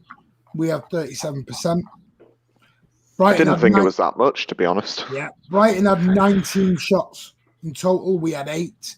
They had 6 on target. We had 4. They had 5 corners. We had 3. And it was 13-11 fouls. So Brighton basically... But listen, I'm not going to... I mean, Chris made a very good point. I think in terms of the possession, it was definitely affected by the red card. I think in terms of shots, I think they'd still maybe like... I don't know if you could say they'd get that many shots off with the 11 men, but I think possession especially was hurt like that, and then you have to kind of adapt the way you play. But like Brighton are a good team, and I think they play similar to Leeds, except they don't have a. I think if they had Bamford and Leeds had the strike force that, and Brighton had the strike force of Leeds, and you swap them round, it would. I think you could probably swap them round in the table, honestly. Easily be a top 10 side. If the last decent striker they had was Glenn Murray at like 39 or whatever, right? So yeah, they've been worrying for a while up top. He came from Carlisle, I think, so played for Carlisle. Go on then. Sorry, Kurt, you want to carry on with your questions? Sorry. Yeah, so like I said, obviously we don't get a lot of opportunities to play without the ball. It doesn't happen to us a lot. So I don't know whether, like I said, to reiterate the question, how did you guys think that really affected us not having the ball as much? Because obviously, as I said, our game plan is having the ball and using it. So going to you, Jack, mate, what's your thoughts? I thought I was surprised when I heard the stats that they had almost 2/3 of the possession. Usually, when we have less possession, we tend to struggle. I remember that Leeds game earlier in the season, and obviously with less possession, obviously sometimes you don't tend to use it quite well. We don't carve out chances. The less possession, the less chances you create, I think. Okay, mate. And what are your thoughts, Alan, mate? I just thought that we lost control of the game. As soon as the red card went out on the possession, we didn't control the game at all. And because we didn't control the game, they ran all over us second half. We ran out of legs. And you know, it's one of those things, really, isn't it? You know, we don't. I don't seem to think we play well with 10 men against a team that's. We're a side I think are very poor when we don't have the lion's share of possession. I think that. No. The games like tonight are very evident of that. You know, we don't play well without the ball. We're not too bad at off the ball, but we're not the best team in the world off the ball. I think that's why Pep always has the thing about getting possession back, because I don't think he is a particularly well-versed coach at coaching without the ball, because it's just not something that's part of him, you know? Yeah, well, I thought second half they pushed up us as they outpressed us completely. And our central midfield didn't handle that press at all. We didn't have legs in there. We had Fernandinho and Rodri there. To be fair, are not the quickest players. They need time on the ball. I just thought we were bang average second half, if not. I don't know, you know. Can I just give you a stat? I just looked it up. In the last 5 years in the Premier League, when down to 10 men, City won 70% of their games. How many times have we gone down to 10 men? How many times have we gone down to 10 men? It depends 10 times. It depends when you go down to 10 men. If you go down to 10 men, 70 minutes of the game, you're already winning. It's a different kettle of fish to losing a guy in the first 10 or 15 minutes of the game. Yeah. So with those sort of stats, it's a bit like there's nowhere near enough sample size to make like a relevant, like for me anyway, like a correlation, right? Because there's too many variables with the times of the red cards, what position you were in the game in, who were the red cards against, what were the importance of this X fixture, you know? Yeah, I think that's interesting nonetheless. I think that's a good point, especially when you look at the last couple of games we've been down to 10 men. You look at Wolves where I think it was Edison that was sent off, and today with Cancelo. And the fact that it was so early in the game, and obviously in both games you went 2 up, but obviously fatigue will set in because you have 10 players trying to do the job of 11, so a lot more work rates involved, I think. You say that, but we went down to 10 men at Villa, and we won or 1-1 at that point. I can't remember. Oh, that game, I remember that game. It didn't even look like we were playing with a 10 men that game. Yeah. Villa were awful. Yeah. Andy will be on in a moment. I think he's smiling. I don't know what he's smiling at. Don't know what he's smiling at in there. But I know Andy's going to come and join us in a minute. Anyone got... I'm here. Scott Mall says, anyone got tickets for the last game? Before we carry on. Ross has got a ticket. Not this bloke. Not this bloke. No. I spoke to him this afternoon when I was walking the dog. He rang me, and he's got a ticket. So well done to him, mate. All I'm going to say is, there you go. Perfect photo for that absolute bell end of a referee tonight. But my question, which I was going to ask, and I'm going to leave it for everyone else open. Obviously, I think Edison's been brilliant for City. My question to everybody tonight, do you really think he's a good keeper? Because I don't. I think he's great with the ball at his feet, but I think he's garbage at shot stopping. I don't think he's particularly a good keeper in the vein of a Schmeichel and others. I'll be honest, so I'll throw that one out there. I don't think he's a very good keeper, as in a natural goalkeeper. I think he's brilliant with his feet. I really don't think, and I've thought this all season, and I've been thinking about it, and I've seen 80-yard passes and things like that, and thinking, wow, that's amazing. But I've seen some of his penalties that he's tried to stand up and save, some of the shots that he's tried to stand up and save, and I'm thinking, a Lloris or something like that would save that. I don't know. I'm not sure if he was in a team that is constantly getting attacks against them. I'm not sure whether he's actually a great keeper. He's just amazing for me with his feet. He's phenomenal in the City team. But I don't know. I'm going to throw that out there. I'm going to throw that out there to everyone else, and I'll leave you to discuss it. There you go. Great watch along tonight. He just rolls it in and leaves. There Drops a grenade and leaves, mate. That's how we do. It's one of those. That's what I do. It's your show. So right, Andy, on Friday for the Friday Night Social, Welly, we discussed this. Anyway, as always, well, we can. I'm joking. We can discuss it on Friday night.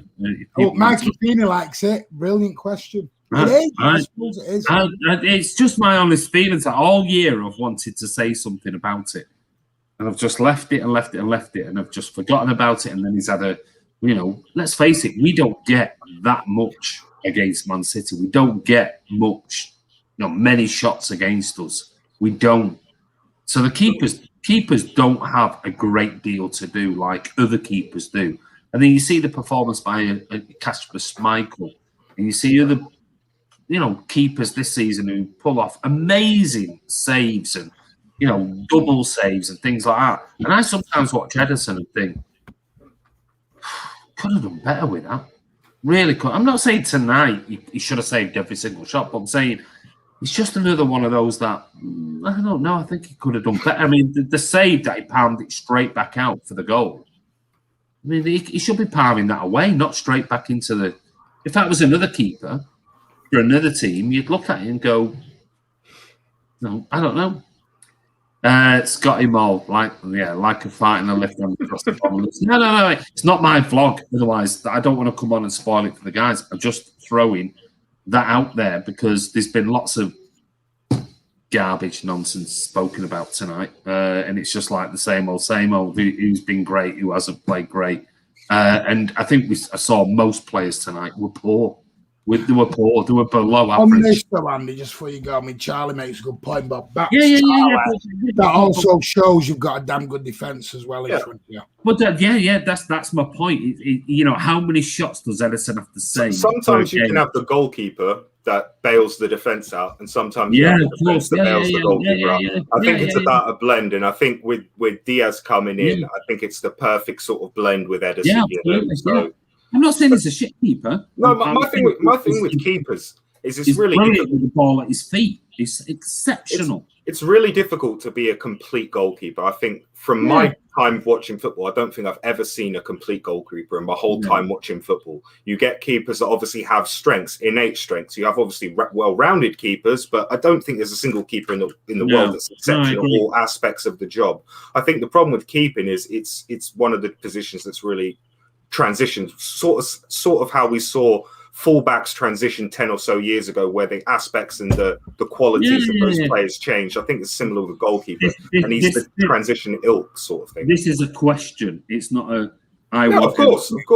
Editing out of the club. I'm saying, just after another performance tonight that I thought wasn't spectacular, and other keepers have been questioned. Joe Hart was absolutely pilloried towards the end of his career at City, pilloried by City fans for some of the mistakes that he made. No, let's not just because Edison can hit an 80-yard ball, I mean, tonight, I saw a comment in here. Somebody made it. I'm not sure who made it, but they said they saw Edison tonight controlling the ball with his chest and his hip and his. It's like, yeah, I agreed with that comment. It's like, why are you doing that and putting yourself in a dodgy situation? Pick the ball up, walk forward 6 yards. Nobody closes you down. Throw it out to a right back or a left back or a centre back or Rodri or whoever. But tonight he was doing stuff, and I don't know. I think he's wonderful, wonderful keeper for City. I think he's perfect for City right now. I really do, the way we play. But I do question when teams go against us. I do question whether, in fact, he's actually a great keeper, as in shot stopping and everything else, which is ultimately what a goalkeeper's supposed to be. But he's like changing the dynamics of the way City play. And I just think if you put him in a Brighton team, how many shots would he be? A great keeper? Would he be a better keeper, shot stopper? Because he'd face more. Maybe that's the problem. You don't face that much. I'll tell you what, then. But I'm going to leave it. It's not an Edison out thing. I just want no. It's a good question. And I wanted to throw the question out there to everyone. So I'm going to leave you. I'm going to go. So back to you guys. Thanks everyone for coming on. Appreciate it. No worries. And take care, Andy, mate. Premier League champions. Exactly. Dead rubber, innit, mate? Who cares? I'm going to say my little bit on this, and then I'm going to hand it over to you for. This will be good. Is Edison a good? See, I think you also have to look. For me, you have to look at the style of play. You have to look at the manager you've got. Andy's spot on with what he said. Joe Hart was an exceptional shot stopper. I always remember Joe Hart. If anyone remembers that Borussia Dortmund game from about 6, 7 years ago now, when Marcus Royce and anyway, there was a load, and it was literally the Joe Hart show where they were going. Barcelona. Don't forget the Barcelona game. Yeah. That's a great one, that. And I just remember that game where Joe Hart saved. It was the Joe Hart shows, and the Barcelona one where he was pulling off save after save against Messi and Neymar and all these other players. And then I remember Pep coming in. And I remember it didn't then become about the shot stop, and it became about the distribution. And let's be honest, Joe Hart was ousted out the club because of his distribution. So, is Edison a good shot stopper? Not as good as Joe Hart. But then again, I think Edison suits, this is just my opinion, Edison suits Man City's, or should I say, suits Pep's Man City. That's just for me. I don't think someone like someone just said in the comments, like Kasper Schmeichel would be very good at shot stopping, but then you would have to change your style of play because you can't start from your goalkeeper in that aspect then. Whereas Pep starts from his, and everyone says Pep's got no plan B. Well, he has. He's got a goalkeeper that can knock a ball 70 yards and put a striker through on goal and you 1-0 up. You know, that's a plan B if I've ever seen a plan B.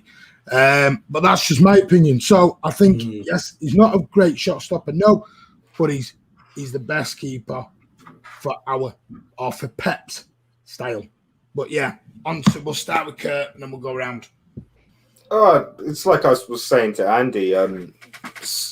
Different kettle of fishes. You're never going to have a perfectly rounded goalkeeper because goalkeeper is the weirdest position in football. In all honesty, because they're basically for 99% of the history of football, goalkeepers haven't really been footballers. They've been someone who keeps the ball out the back of the net, you know. Whereas I think in the last sort of 5 or 10 years, we've seen the transition to goalkeepers actually having to play football. You know, they actually have to be able to kick the ball with their feet. You know, it's a key aspect. People, let's not forget the reason goalkeepers didn't have to worry about this stuff back in the day is because there was you could just pass it back to the goalkeeper and he could just pick that up, no problem.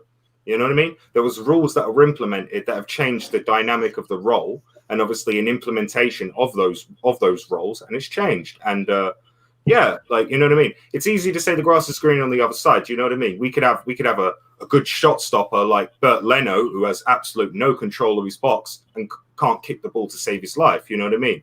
Or we could have, you know, Kepa, who, yeah, I'm sure he makes some nice saves once in a while. There's a reason he got replaced hella quickly. You know what I mean? I think it's very easy to go, I want this great shot stopper. But like the point was made with Schmeichel. Schmeichel wouldn't fit our team in the same way Edison wouldn't fit Leicester's team. You know what I mean? It's different things. I think when Edison's asked questions, he's often left wondering, but he's still a young keeper, and he like Andy said, sometimes you need to be exposed a little bit to learn from it. He's got a lot of confidence and a lot of I don't know if it's arrogance or whatnot, but sometimes you need to be a little bit humble to realize that you've still got a bit to improve on, and he's got lots of his games to improve on. But I've never seen a goalie that's got everything, and I don't think I ever will. So no. Yeah, Ryan. I mean, I think if you compare the two goalies tonight, you know who the better keeper is. Like, Edison's the better keeper out of the two keepers tonight, and I think in terms of the Prem, I think Edison's probably, in terms of shot stopping, maybe mid-table, just a bit higher than that. In distribution, he's number one, and he's like clear of that in that position. Whereas I think someone like Lloris, Andy mentioned Lloris. I think Lloris is good shot stopper, probably maybe top three for shot stopping, but distribution, he doesn't have a clue. Shocking. Like he's probably one of the worst keepers in the Prem in terms of distribution, I would say. You saw that in the World Cup final. I think he was at fault for two, both of Croatia's goals. I think he was at fault for. Both were down to him just not. He doesn't know what to do. I think overall, in terms of like a good balance, I think probably Norrie's probably up there. I think probably ter Stegen's probably the best in terms of like a solid mix of the ball distribution and the shot stopping. I think Oblak's the most well-rounded, but yeah, great centre. I think Oblak for shot stopping, I wouldn't probably say so for passing. I think ter Stegen's probably a bit better for that, but a bit weaker for shot stopping. So I'd say I'd probably put ter Stegen top for overall as like a combined duo, but I'd put Edison clear at the top for in terms of like his distribution. And it's like he also will face, because of how City play, and I know this was a thing with Kepa last year at Chelsea. Kepa faced, I think, and Chelsea faced overall, the highest quality chances in the league because of how they tried to play their style of football. And I'd say if Chelsea are up there at number one, City have got to be in top 3, top 5 easily for the highest quality chances faced because of how we play.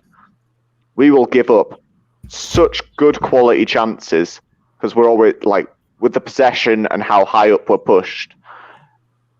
If you get in behind, it's a good chance. And Edison saves some of them. Edison doesn't save some of them. But they are good chances either way.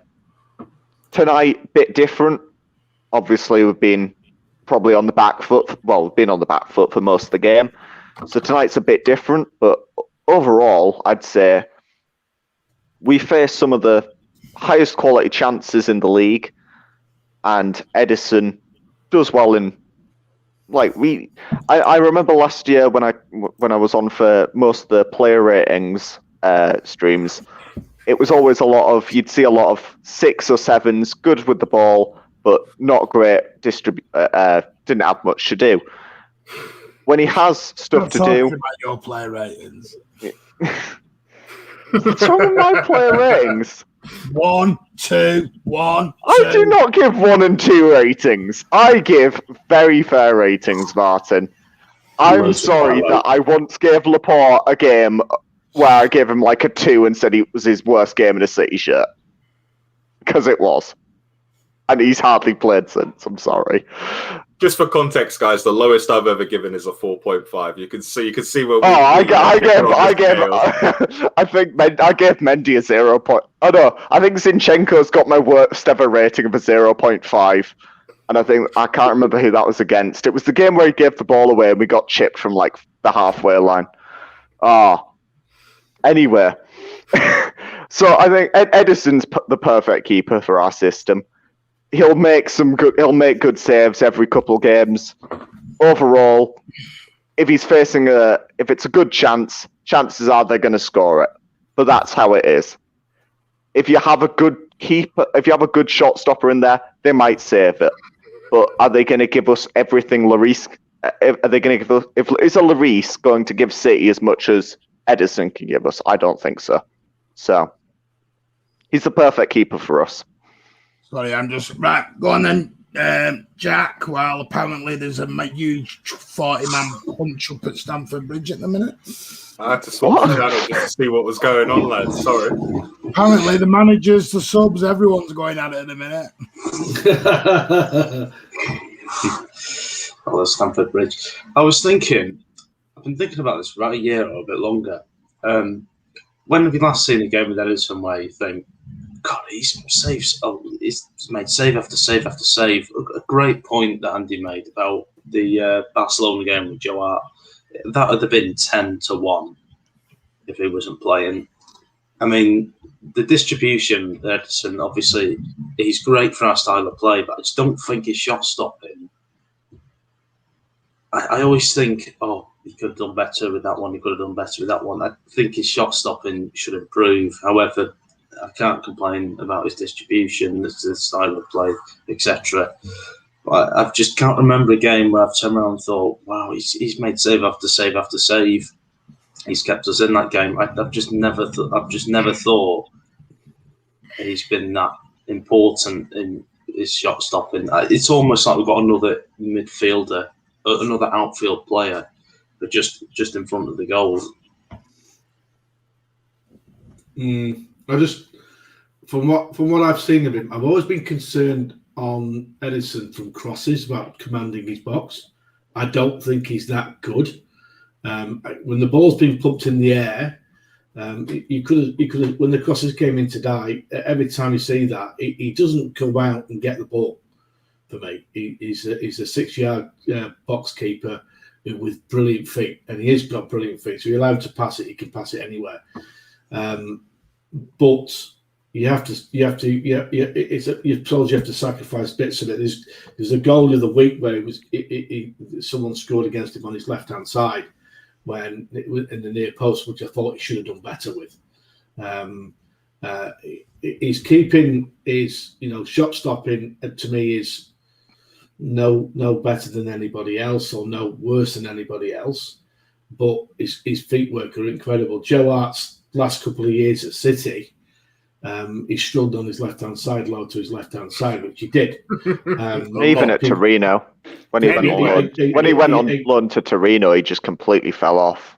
Even in his shot stopping. I can't remember who it was, but someone made a big deal about it, and basically from that point on, it was known. And it was the England game, wasn't it? When he it was, wasn't it? And after that was a big deal made about it. 2 shots. And then everyone who played against him, and then everyone who played against him started shooting on that side, and then it became like a household, open secret. Yeah, that's it. And I remember when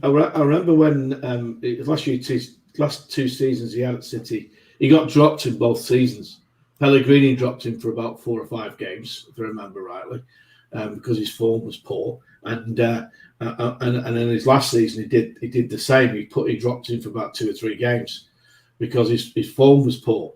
And then when Pep turned up at the club, they went on a tour of Asia. I know Steve Barnsley went to that tour, and it gave him an opportunity to play in a game against Arsenal, if I remember. And when the ball was played back to him a couple of times, he booted it 60 yards down the pitch. And Pep I remember looking at Pep's face, he was going mad at shouting, screaming at him, pass it. And ever since then, I remember Steve said they went to like a function where all the players were, and Joe Hart was sat in the corner on his mobile with a face like a smacked ass, because I think he'd been told that he was, see you later, on that trip. I think he was told that was it. And in the end, I know they went to Skegen, and they ended up, they couldn't get him. They took the reserve keeper at Barcelona, which was Bravo, which didn't work out well because Bravo had a torrid first game, and ever since then it was awful. And it ended up that way. But I think the way Pep plays, Edison's that's a done booby prize. Well. Imagine if you got that. That's the equivalent of the wooden spoon. Is it? There we go. So I don't know. Edison, to me, only concerns me really with crosses. I don't think he's great with crosses. I don't think he commands his box. But everything, I don't think he's any worse or any better than anybody else in the Premier League. Listen, During Spider season as well. listen, I'm gonna end it on this because I need to end in a minute. My missus wants to go to bed. I've been on it. Kick it off. Are you done yet? Anyway, at the end of the day, I'm gonna say, Edison for me suits our Pep team right now. Each goalkeeper, each manager plays a style of football, and each player. Not only, listen, if a new manager comes in tomorrow, not that he would, not all these players would suit the new manager. If it was a Mourinho, you wouldn't suit a Mourinho. There you go. But that's just the way. Like how many managers in the Premier League would play a false nine for the whole season? They wouldn't do it. You'd have managers that, right, I need a striker, I need this. And no, we're not going into the Harry Kane stuff. We'll do that later on in the week. But, City, did they play bad tonight? Yeah, was it one of them games? It's one of them. We've got bigger fish to fry. Listen, we will go in the Everton game next Sunday and we will finish in front of our fans, 10,000 of them. I won't be one of them. My wife and my children will be. Where's the fairness in that? That's so funny. Give us one last your hand batch as well, Martin. Yabashi. Go on, What was he saying? I don't even remember. Anyway. Your hand batch. Bashush. That was it, wasn't it? Bashish. Yeah. Your hand bash. All I'm going to say is, guys, I don't know. There may or may not be a watch along for Everton. We've not decided yet. I may go down and do some stuff outside the ground instead because I've got to take the missus and kids to the game, and I might as well loiter around and get some footage. Poor Bugger's going to be stuck outside this stadium, just hearing the cheers from outside, waiting in his car, just like waiting for him to finish. He'll be on the phone. He'll be on his FaceTime to me in Melbourne, and I'm in the Imperial watching, crying because he's not inside the ground. Hey mate, you'll be closer than I am, so there's always that. Hey, here's one thing. Check out the watch along for the Champions League final. I will be on. I am being serious. I'm going to go on an hour and a half, maybe 2 hours early, and we will absolutely blast out. We'll get the live team news as soon as we got it. We'll get some guests on. I've got to speak with Andy about all this yet, so it's not guaranteed. Are you not going to Portugal? Just an idea I've This got. is false advertising now. You're not going to Portugal, Martin? You're not going? Well, it depends. It depends if you do what you said you're going to do. Oh, I'll try. It's going to be difficult, though. I've got someone trying to sort me out a trip, but I don't know yet. Yeah, first I've heard. Yeah, I haven't told him yet. I need to email him. Making plans, getting ahead of himself. No. It's our Martin. No, it's advertised now. He can't go back on it. Yeah, but guys, big thank you to Kurt for again being my wingman. Coming on. Always a pleasure. Amazing analysis as always, Kurt. Thank you very much, mate. Love chatting to you boys about City, you know what I mean? It's even funner when we lose. Sometimes, it's fun to watch some people get really upset, It's not nice, but we move on. Namely me. It's not just you, mate. Don't worry, mate. I've had about 15 messages so far off Brighton fans I didn't even know that have just apparently but turned out to be Brighton fans laughing at me. So it is what it is. Yeah, they're all walking past. People have never watched a game of football in their life for all of a sudden. Alan, are you back for the Friday night social on Friday? I can do from 6:30 in the morning till 9 o'clock. So I've got to play golf at 11 o'clock, so it's half an hour away. So I could do at least 3 hours for that 6:30. Right, come on, speed it It's not an English time. Yeah, English time. I could do 3 hours. Okay. I'll be doing no hours in a minute if I don't get this wrapped up. She's literally stood outside the door. I will just hear her banging on the door in a second. You just hit the internet, just gets cut off, mate. That's how we go out. She goes and turns off the router. Yeah, but no, stop the router, mate. Just does it by the mains, turns the whole electric of the house off, mate. Graham, thank you so much. It's lovely to have you back on the channel, mate. Yeah, I've got a phone that, doesn't die after 30 minutes and doesn't buzz when I have it on. Well, I don't know if it buzzes when I have it on charge, but I don't have to because it doesn't die after 30 minutes. Listen, and all the Good to see you, mate. Hi, you too. The pink unicorn headphones. They're lovely. Oh, it's little bunny ears things. Funny I don't is, know. mate. Jack Lee, Yeah. great as always, Very mate. nice, Always a very pleasure. nice. Shut up, yeah. Ah, thank you, Alan. Very nice. Big thank you to Jack Lee for coming on. You've been an absolute superstar, mate, again.